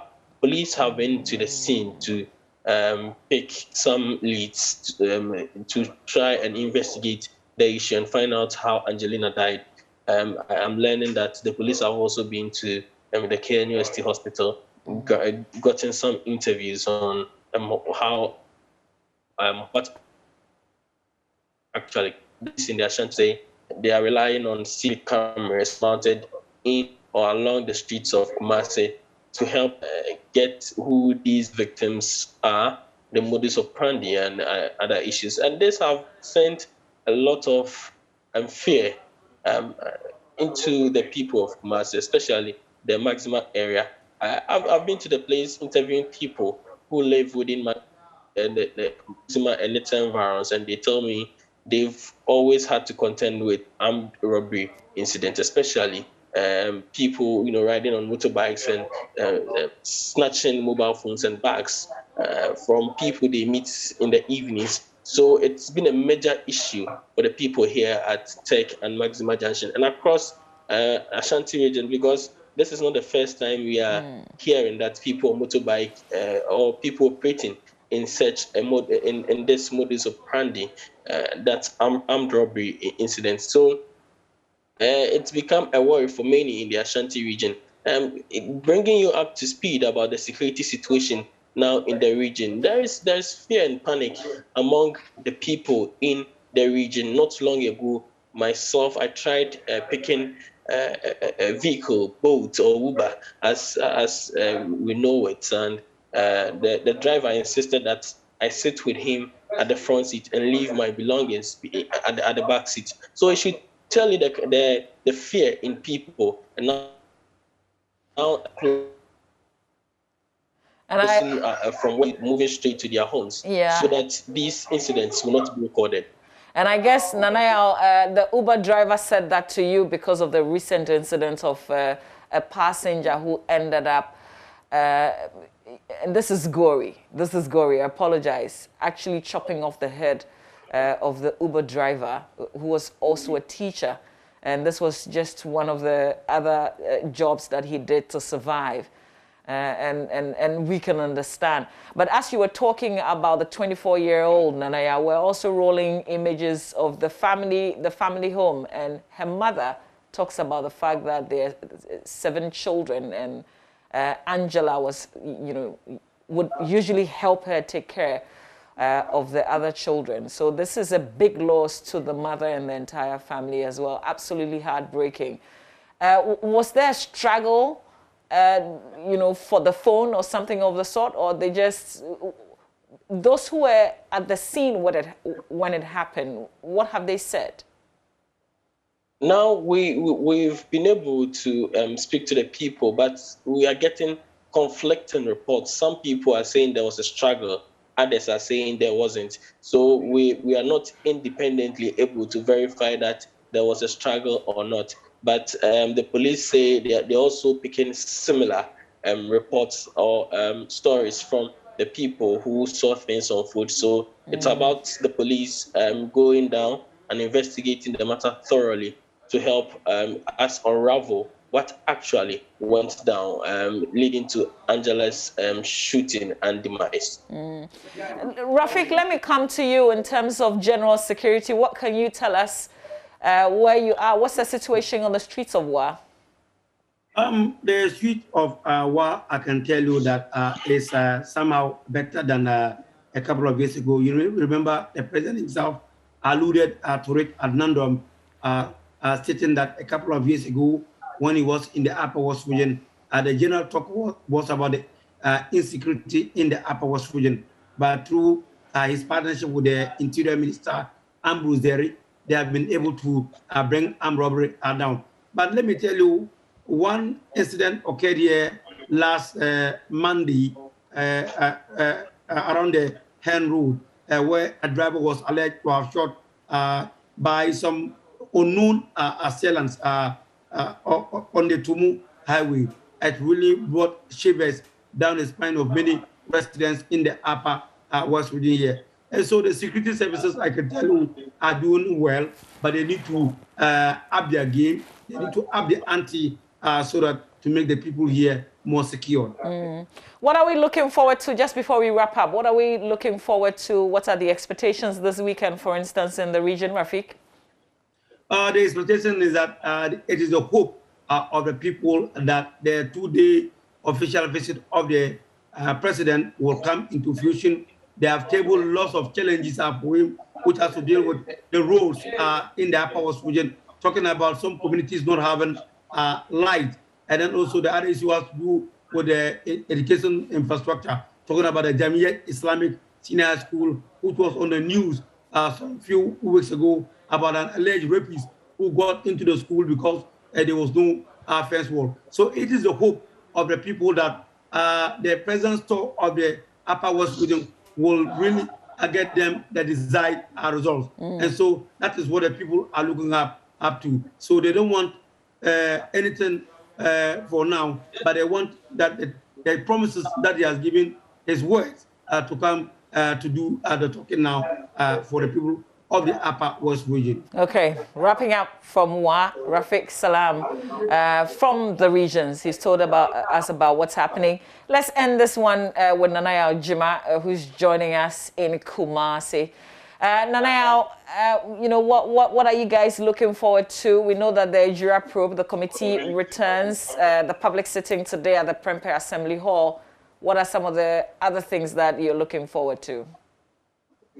So beyond the Jura investigations, the Ashanti region is going to a weekend, and the weekends have been very exciting in the region. You have people going out and enjoying themselves, trying to release stress. So the prayer is that due to the numbers that will come out over the weekend, there could be an improved security, or we have a number of security personnel coming into town trying to patrol these areas, especially 100 and its environs where majority of the fund is concentrated at, so that by Monday we will not be here reporting another threat to the security of the people of Kumasi. Absolutely. Nanaya Jima, with Love FM, our sister station. Thanks a lot. So Nanaya and then Rafiq Salam bringing us up to speed. Later this morning, the committee will sit, and you know what we do. We bring you live coverage. When they sit, we report. That's it from the regions. When we return, St. Thomas Aquinas is 70 years, and Benjamin is hosting organizers of the 70th anniversary. Stay with us.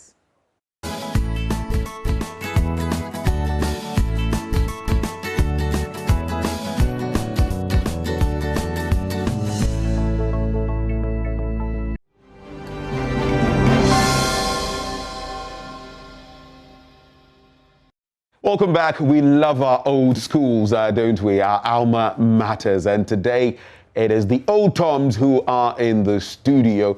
They are celebrating next year the 70th anniversary. Not a mean feat at all. They are approaching the Diamond Jubilee, which will be in, some 5-6 years time. But joining us for the conversation, John Amuzu is president of the Old Toms. There's Paul Amwesi Beidou, head teacher, St. Thomas Aquinas Secondary School, or Senior High School, like we call them now. Gentlemen, thank you for joining the conversation. Thank you. And let me confess, I am a disappointed Old Tom because back then I had the option of going to Thomas Aquinas, but I didn't want to be in Accra still, and I wanted to go to the boarding house and learn some effort. It didn't work out like that, but so I ended up in Bishop Herman. One or two there you learned. We still stayed with the Catholic. That's right. But gentlemen, welcome. Thank you. Thank you. So Thomas Aquinas at 70, there's a whole lot to get into 1952 to 2022. When I say Thomas Aquinas, what do you say? Thomas Aquinas. Veritas Liberat. Veritas Liberat. Thomas Aquinas. Veritas Liberat. And when I say Old Tom, what do you say? Always the truth. Always the truth. Yeah. Always the truth. Veritas Liberat. Yes, always the truth. Right. And then when you say Aquinas, then we say Bebe. Time no day. That's all. Yes. All right, so we have the gentleman from Thomas Aquinas. So tell us a bit about this celebration. I mean, we're expecting next year in March, the 26th of March, to celebrate it. But there's an event coming up tomorrow. You're going to launch the entire bit. Tell us a bit about that. Thank you, sir. As you rightly said, tomorrow's launching is going to initiate us into the process, getting to the preparation, the final stage. So we have drawn our program outline, and we have invited some senior officers, including your station, to come and help us market ourselves for the rare anniversary. And it's interesting because our very own Evans Mensah, we tease him here a lot in different ways. Evans Mensah is an old Tom, and he's going to be one of your special guests at the lodge. So just to add to that, the launching is to put us in gear. Right. So we deliberately ensure that we did a good marketing of our program. Okay. So we selected people, dignitaries, people, big men in the media landscape. That's right. To market the... To give it that push. Yes, including Evans Mensah. That's right. So we have Gerhard Mensah, That's right. OT82.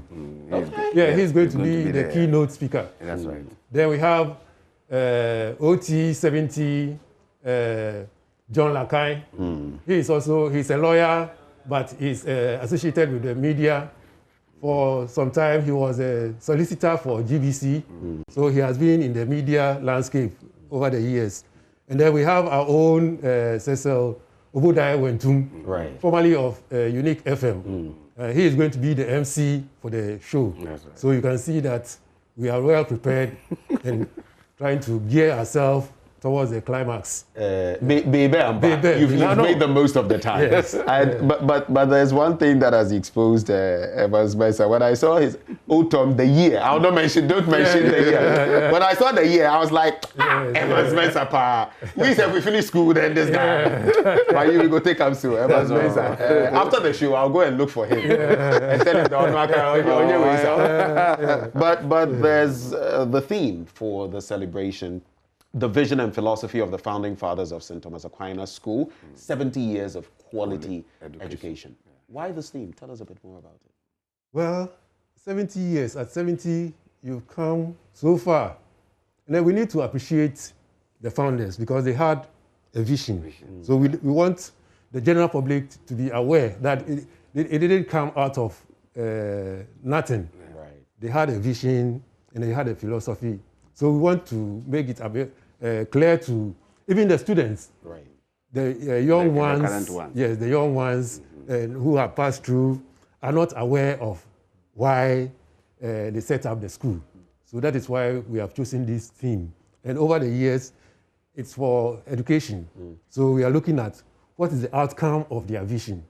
So that is 70 years of holistic quality education. Right. That is why we chose this theme. Mr. Amwesi-Baidu, you are the headmaster. Yes, how long have you been at the helm of? I'm in my third year. You're in your third year. Yeah. What would you say has been the biggest achievement in these 70 years of St. Thomas Aquinas, senior high school? That one, I can say a lot. A lot. As Press said, Aquinas has produced a lot of important persons for the country. He has mentioned some of them just now. A lot of them. Everywhere you go. I'm sure from all facets of society. That's right. Religion, politics. Everywhere. Aquinas is not in the Catholic Church, for instance, Aquinas has produced a lot of priests and even bishops. That I know for a fact. Yeah. It's not a seminary, a seminary school. So I'm even thinking we'll add seminary to it. You see, so Aquinas has done, within the 70 years, a lot has been, the school has done a lot for the community, the society, and the country at large. Right, so what can we expect tomorrow as you officially launch the 70th anniversary, leading up to the 26th of March 2022, when you actually celebrate your 70th anniversary? Yes, the objective of this launching of the program is to bring up some of the challenges in the school so that the old Toms will come on board to assist. Currently, our main requirement is an assembly hall. We have outgrown our assembly hall. We have the population of the school exploded. We are about 2,330. 25. Yeah, 25 students now. When the assembly hall was multi-purpose assembly hall because it was used for various things. Right. We were just about 200, 300 students. Those days. Now we are unable to organize all of us programs within the assembly hall. So you want to expand it? Yeah, we want to put up a new one. Because where it is, we cannot expand it. Right. We have a site where we want to put up a new one. So that is what... So is that going to be a fundraiser? Yes, it's going to be a fundraiser. That is why we are having Evans. Evans is going to lead the fundraising. Yeah. Oh, I don't say the idea. Yeah. That is why we deliberately chose him, because we studied our people. Right. Yes, we did a hunt for the right people to come and lead us into the climax. I'll just say that for this galamsey, Mutianika, I am my we take our tax. That's no galamsey. It's gratis. Gratis, that's right. So maybe I'll leave you with the final words for old Toms out there, for those who may be even young ones aspiring to get to Thomas Aquinas, and people of goodwill who, looking at what you've done over the years, might even say, let's support, reach out to the people. So thank you, sir. As my president said, we want to inform people that Aquinas for the past years has done very well and is doing very well. So those who want to come and associate with us, they should come. All students, they are doing very well, I must be frank.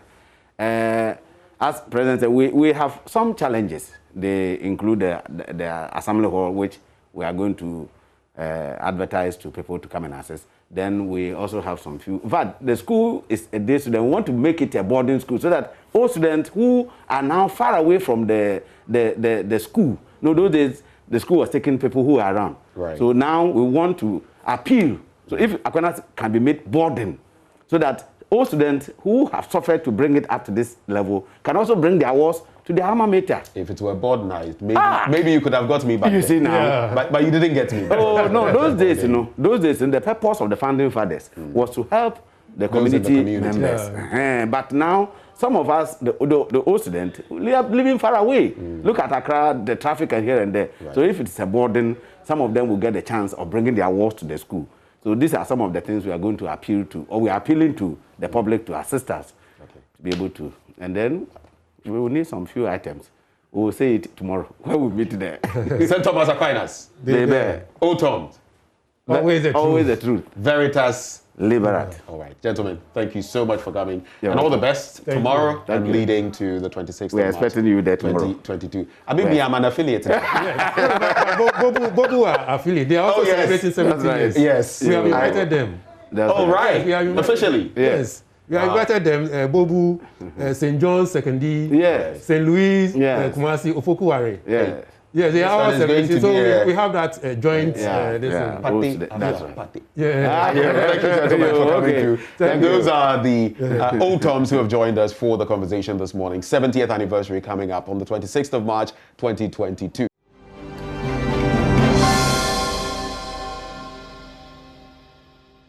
Joining us, John Amuzu, President, and of course, Mr. Abeidu, the headmaster, who joined us for that conversation. Thank you so much. Now, moving on from there, there's coming up next on Thursday, Heifer International Ghana at a breakfast meeting engaged youth smallholder farmers as it launched the Agritech Africa report. It was under the theme, The Future of Africa's Agriculture, the Role of the Youth and Agritech in Ghana. Today, we shall break all of that down for you. And joining me now is Irabna Akufo, Interim Country Director, Heifer International. I see a smile on your face. Hope I didn't murder your name. If I did, dice and splice it. Please expose me if the fundamentals are weak. How do you pronounce your name? Irabna Akufo. Akufo. Let me say I don't know, baby. Irabna, thank you for joining the conversation. Thank you for having me this morning. So we'll start with the bit about yesterday. There was the launch yesterday. What can you tell us? What are the details you can share with us about what went down yesterday at the launch of this program? So it was a very exciting event. We had people from across the sector, including donor community, public sector. We had directors from the Ministry of Food and Agriculture and representatives from the Trade Ministry as well. We had directors from INGOs, representatives of farmers, and of course, the most important people in the room, that was the youth agritech innovators. And the conversation was so rich with all the perspective and the experience that came from the youth agritech in terms of their experience in the sector, trying to innovate to transform agriculture. And I think there were a lot of recommendations and lessons that we learned from that conversation that we can use to build better programs and do better for the sector. I mean, I'd wanted to go a bit further, but would you like to share some of those lessons that have been learned, so to speak, that can be used, especially by youth in Agritech? Right. I think one of the most interesting things that came out was how do we make technology meaningful and useful to the farmer, and the need for us to integrate design thinking or empathize and gain better customer insights right from the start when we are designing Agritech, in order to encourage adoption and also ensure that the technology that we bring into the market is sustainable, is useful, and can of course, transform agriculture in the best way possible. And this means that there are even some of the technology or the solutions on the market currently that we maybe need to go back to the drawing board, because we've had experiences where certain innovations are introduced into projects, and at the end of the project, farmers don't even continue using it anymore. So going back to the drawing board to figure out some of those solutions already on the market is one of the key lesson that I have learned, or one of the key recommendations that I'm taking away from that meeting. And I think that as partners in the sector, we should be ready to support Agritech to be able to do that very well in terms of gaining customer insight to build better technology for farmers for innovation. Now, before I have you walk us through some of the latest findings in your Africa Agritech report, you seem to be making quite an impact in terms of INGOs, Heifer International, and you're becoming one of the leading names when it comes to smallholder farmer engagements. How have you managed that within the last few years? It appears you just burst onto the scene and you're making quite some inroads. Yeah. So Heifer has been in the country since the 1980s, and our projects have been focused on farmer productivity, educating communities on gender justice and women's rights. We've also facilitated farmer-owned agribusinesses and also inclusion financial systems for the rural poor. I think our work have mainly in the past been focused at the community level, working with local governments, institutions, and community leaders to look at strengthening social capital and, of course, improving productivity. But over the next 10 years, I would say that we are looking into the future with new thinking.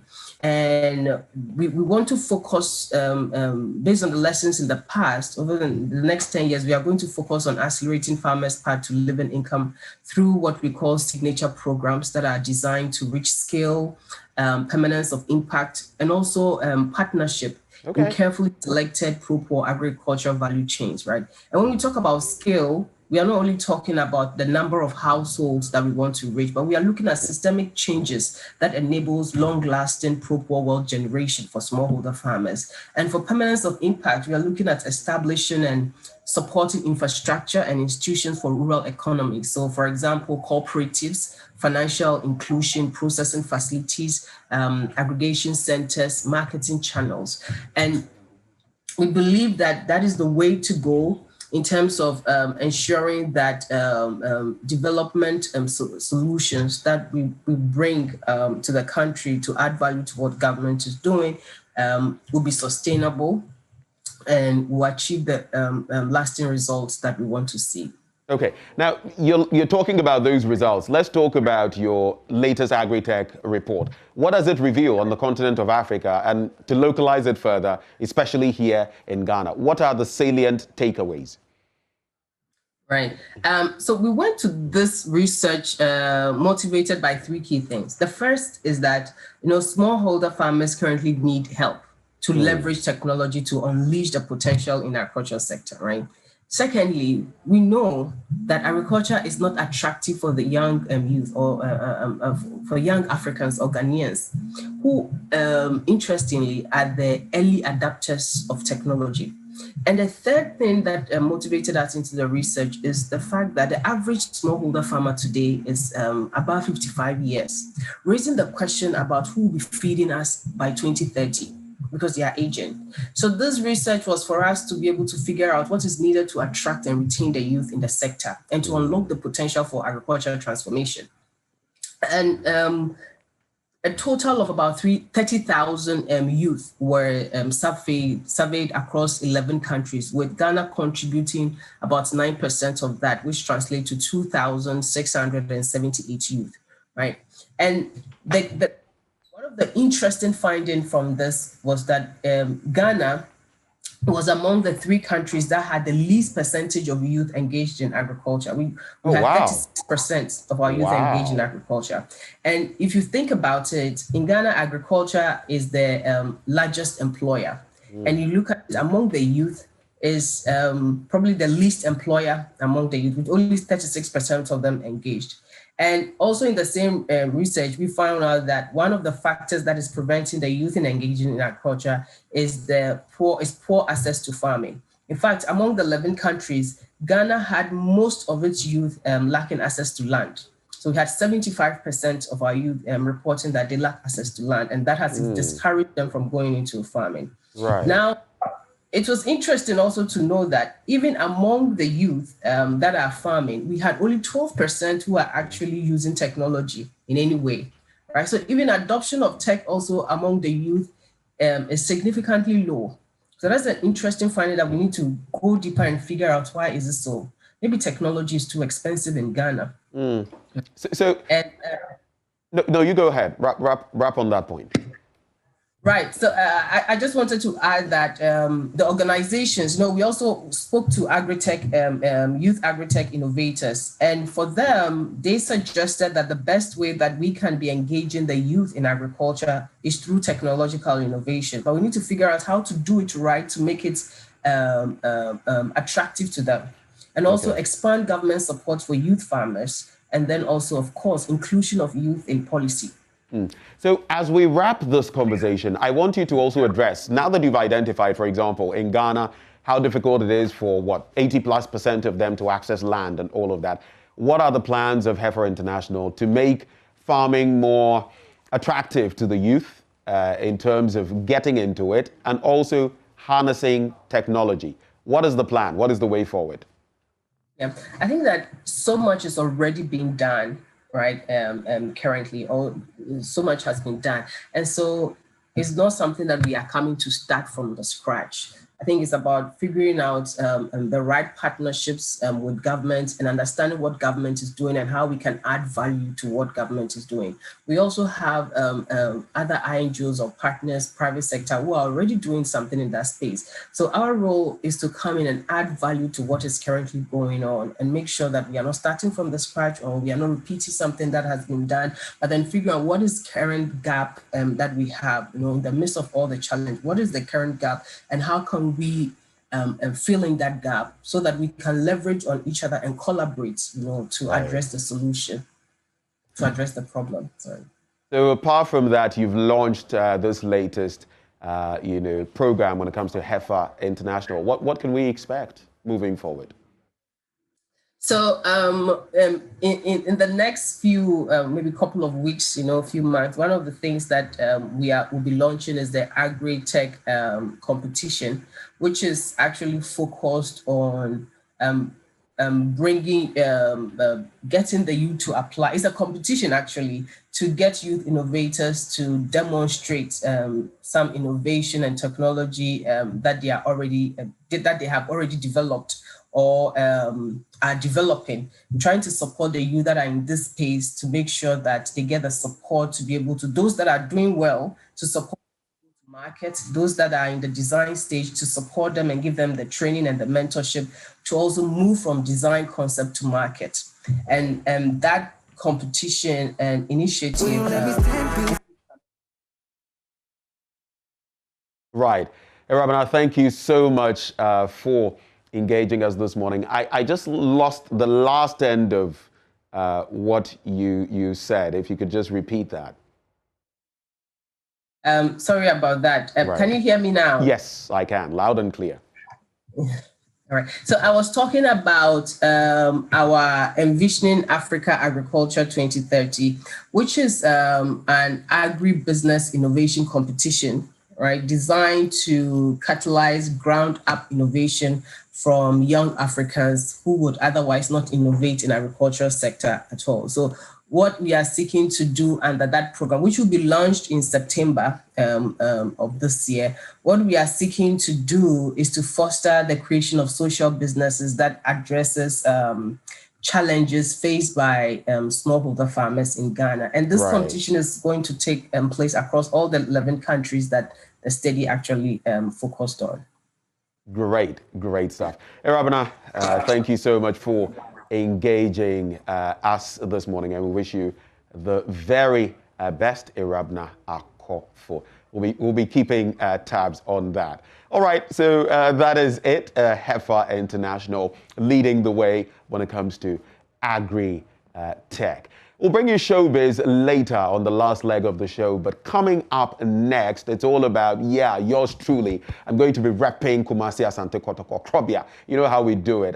Heart of Oak, Charlie. These phobia people, they've won it. But Charlie, we have 24. There are those who dispute and say we're 23. We have 24 gongs. But today, it's going down because it's Team Hearts versus Team Kotoko with the man NGO. What don't you know? Well, stay tuned. We'll be finding out right here live on the AM show. Stay.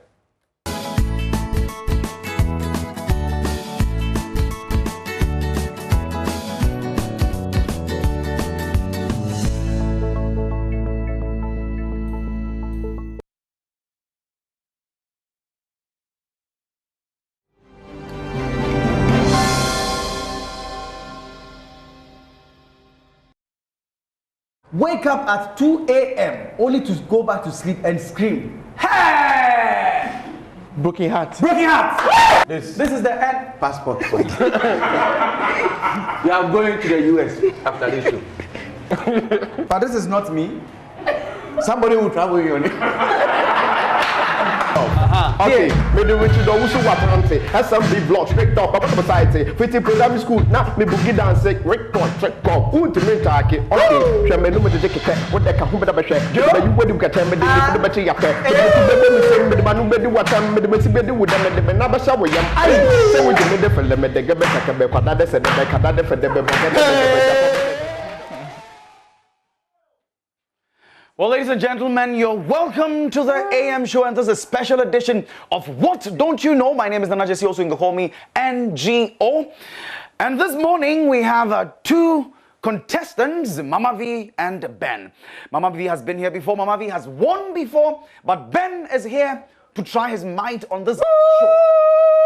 Yes. This is the only show in the world that tells you what you don't know, even though you think you know what you know. We say what you think you know is not what you know. It's very simple, but complicated. Complicatedly simple.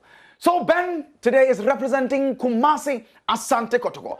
And I do not want to tell you that I support Kumasi Asante Kotoko because I do support Kumasi Asante Kotoko. That is sad. And Mama V, Ouswa Boaje, supports Accra House of Folk. Accra House of Folk. The champions. The kind of thing, oh yeah. It has pained us. But we'll continue because I'm a very professional quiz master. I never cheat. I'm never biased. I still love you. You do? Yes. Now, you know, Mama V, let me start off with you before we start the quiz. You know, the previous time I was here, you lied to me. Oh, I did? Yes, Mama V. You told me you are from Bantama. I went to Bantama to look for your house. I couldn't find that house. Mama V also Abuaje. You told me you were single. Not knowing you have even changed your name. So you lied to me. Minus 6 points. Mama V also Abuaje. Not deliberately. Did I give you that impression? Because I didn't know I had lied to you. Okay. Yeah. So Mama V, minus 8. Before we start. I said Mario. Mama V, worry. Ben, yes, you know this my guy. Oh yeah. Yeah. You the support correct team. Yeah, man. Just that this year, it will be 1 year. No. Next year could be 1 year like Arsenal. Okay? Not like Arsenal. Arsenal, they're our patch. Okay. Oh, so Arsenal, which Broken Heart Club. So which club do you want? Oh, I'm a Red Devil. Me, BBA Koko. You are Manchester United? Yeah, man. Class 5. Oh, it's going well. So it is going very well.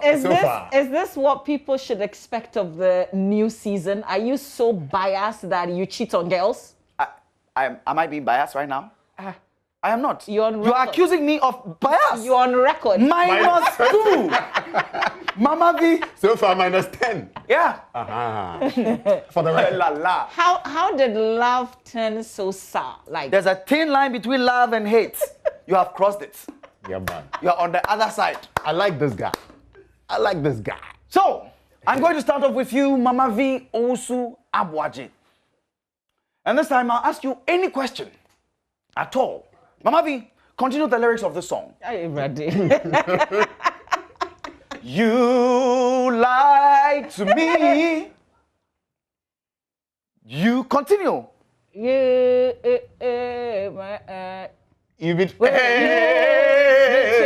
no. That's Ben, don't worry, Ben, don't fight your fight. It is in the Bible. No. Do you know why I'm intervening? Yes, please. Because someone was whispering in our ears. Who is that? Someone was whispering. Whoever and whispered they forget that I can also hear what is going on. Minus 25. Please, you change the song. This one, I will not accept any rigging. Bonus no question. rigging will happen in bonus this question election. to you. my answer to that. It's a bonus question. She lied to me. Oh. She betrayed your trust. And then your man can't show. And then your man can't show. If it's that. Bonus question +1. That is your question +1, okay? Yeah. Take it. Yeah. Thank you, sir. I receive it. Because we're dear. Echo, your major question. This is Ben here. So. Oh, sorry. Where we mama? No, because he was doing things. I yes, understand. exactly. Yeah. Ben, or a gay election. For changing your name and not getting your name right, I'm compensating you with +2. Mama V. Angel, you're disappointing today. Mama V, you day.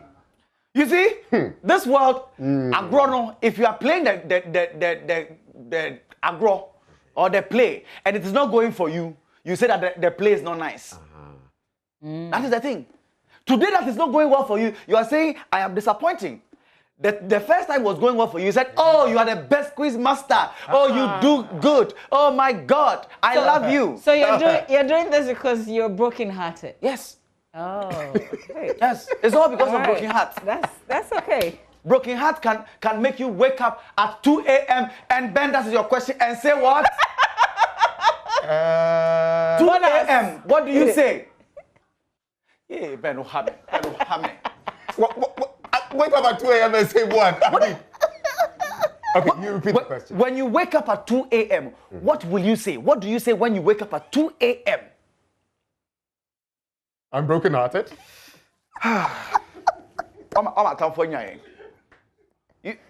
You've made the enemies gotten us. Mama V, bonus question. What do you mean, exclamation, and that is the expression. Mama V, I won't give it to you. It is actually, Oh, but Charlie, to be fair, sir, she's localized it. To me, Famano, I should give it to her. Okay, Mama V, let's pardon her. Mama V, I'll give it to you. +1. +1. Let's give her. Mama V, are you still married? I never told you I was single, so I don't know where you got that impression. So you are not single? What's your question? Are you single or dating or married? Is that a Please look into the camera and tell the world. Mama V Owusu Abwaje, are you single, dating or married? That is your question. I am very, very, very married. To who? Now, this is sounding like the proof with MFR. Yeah. Hey. May I answer about my mic, Sana? It depends on the answer. It depends on the answer. Well, have you answered the question? Answer the question. So call me Owusu Abwaje. That is not my name. That is wrong. I'm sorry, I can't give it to you.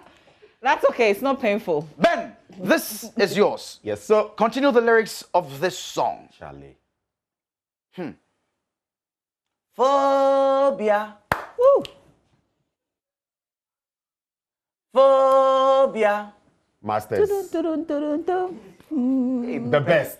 Ben, I said song. Continue the lyrics. Phobia. But why would I? The question is, why would I be paying attention to phobia? You songs must know when your I am- enemies. Know your enemies. Know them. So we can use their weakness against them. Now they have gotten us. Yeah, Mama V, bonus question. Phobia. Something was whispered. You better not say what was whispered. But me, I can't hear anything. What was whispered? Ayo. Phobia. Ha! You say you support Accra House of Folk. You don't know the song. I see phobia. Arise, arise, arise. I see phobia. Arise, arise, arise. Be quiet and don't be silly. Well, Who are those? Quizmaster. Yes. This one I have to interview. Some. I said Ocho and Sasha. You can hear someone behind there saying A, B, C, D. Well, where's the evidence? Evidence. This place, we don't use evidence here. It is word of mouth allegation. We don't like you, we put it on you. That's it. Okay? If you are not with us, you are against us. Is that the new season? That is the new season. The new season is I am the law, and the law is me. Hey. So, Mama V, you didn't get it correct, Mama V. Enyeshi. Mama V, Oreo. That's how I set the record, did that. Okay. Continue. Who said this? Please. Ben. Who said this? Bom, bom, bom, bom. Hey! Who said this? Bom, bom, bom, bom, bom. This question, I know the answer to the question. You know the answer? Do you really want me to? Listen to it carefully. Okay. Bom, bom, bom, bom, bom. Captain Smart. That is correct. Captain Smart. Mama V. Yes. This is yours. Who said this? Ton, ton, ton, ton, ton, ton. Captain Smart. Yeah. No, it is not Captain Smart. Ton, ton, ton, ton, ton, ton. Yes? Bonus question? Musician. Cisco. Cisco, nigga! Oh! But though I knew the answer, backbenchers were still... They were still saying it. You know? But so Mama V couldn't get it. Though I have got it. Okay. You don't like it. You don't even enjoy it. You don't enjoy the win. Mama V, you know you can do something about this. I'll relinquish. Maybe they are fading. Mama V, I'll relinquish this point. You can do something about this. Okay. You can change your fortune. Well, I'm already a champion, so. Okay. I see you on pill. Oh yeah. I see you on pill. I can't change the fact that I'm married. I can't change the fact that I come from Angloga and not Bantama. Okay. Let's continue. Mama V. Yes. This is your question. What is 51 times 84 square root of 55? It's okay. 15. It's wrong. Yes. What's the correct answer? I don't even know. I don't know the correct answer, but I want you to lose miserably, but you are too happy for my liking. As I told you, I'm already a champion. Okay. Now let's continue. Ben, this is your question. Mankanu ye kwa nilante vanta point de medenya den dabe. Who said this? Nana Adodankwa Ekufuado. Nana Adodankwa Ekufuado. Nana Adodankwa Ekufuado. So, this brings us to the end of this round. In fact, the end of the contest, right? Mama V, you are still happy. Yeah. Why? Because I'm a champion. I'm foul. Ben. Sir. I'm foul. I wanted to make her miserable. Whatever agenda you guys set. Unfortunately for the two of you, my club already set the agenda for me. And so no matter what, we're champions. We love you all the same. Aww. NGO. You know, when you are Ben, NGO, when you are done and gone, Ben, I'll still be here with my perfume. So. Minus 15, Ben. I don't know why you would touch Mama V that way. Why did you touch her back? No. You realize she's married. Me too, I don't like. She's not married to you. I'm fighting. Her husband is not complaining. I'm fighting for Kwame. I'm fighting for him. So minus 15. Hey, now Becca. And they said, I am in the hole. Please check the score for me. Let me see whether he's winning or still losing. Whilst you're waiting, tell us about your new season. Well, the new season is on, season 6. What don't you know? We're bringing amazing celebrities. You saw the promo, which featured the likes of Calibos, Jeffrey Norte, General. It has a Tick, formerly Tic Tac, Bismarck the Joke, you know, Abiana, Kofi Jamar. Nice. You know, nice. Wiser. And then music award. Wiser Green. Yeah, Wiser Green. But why did he show you something? Why are you doing that? Did he show you something? Oh no. He didn't show you something. My pinky finger is hurting. That's why I had to exercise. It's not like he showed you something. No. Okay. We won't even see. Oh. Yeah. Mama V, I'm not part of this discussion. I have no idea. I don't know what we are talking about. You will never know now. What are we talking about? Okay, so what is it? What is it starting? Starting. Mama V. It's starting tomorrow at 5 p.m. as usual on Joy Prime, and that is you know, the new Joy Prime. It's going to be exciting over there. Yeah. Nice. Ben and I will come and visit you for a proper quiz when you're not so biased as you've been today. Because when you're also not married, we'll also do a proper quiz. Because you can't lie to me. Unfortunately, you can't unmarry her. That is the... Ben. But you know you are my guy. Yeah. You are my... I'm inviting the two of you to our special Sunday show. Alternatively, if you can come to Sogakofe, that would be good. We are coming as we lift the cup. What are we coming to do there? So you couldn't raise the cup at Osu. No, you couldn't raise the cup at Osu. You couldn't raise it at Labadi. You couldn't raise it at where? Choco. You are going to Sogakofe. Do you know where you guys lost miserably? Yeah. Yeah. We lost though. Charlie, yeah. Come on to you. At this point in time, especially as we brought a player from Brazil. Fabio Gama. The other one that we signed. I'm a coach there. Mariano. NGO, we'll be with you, and one of these days we just might gate crash the show.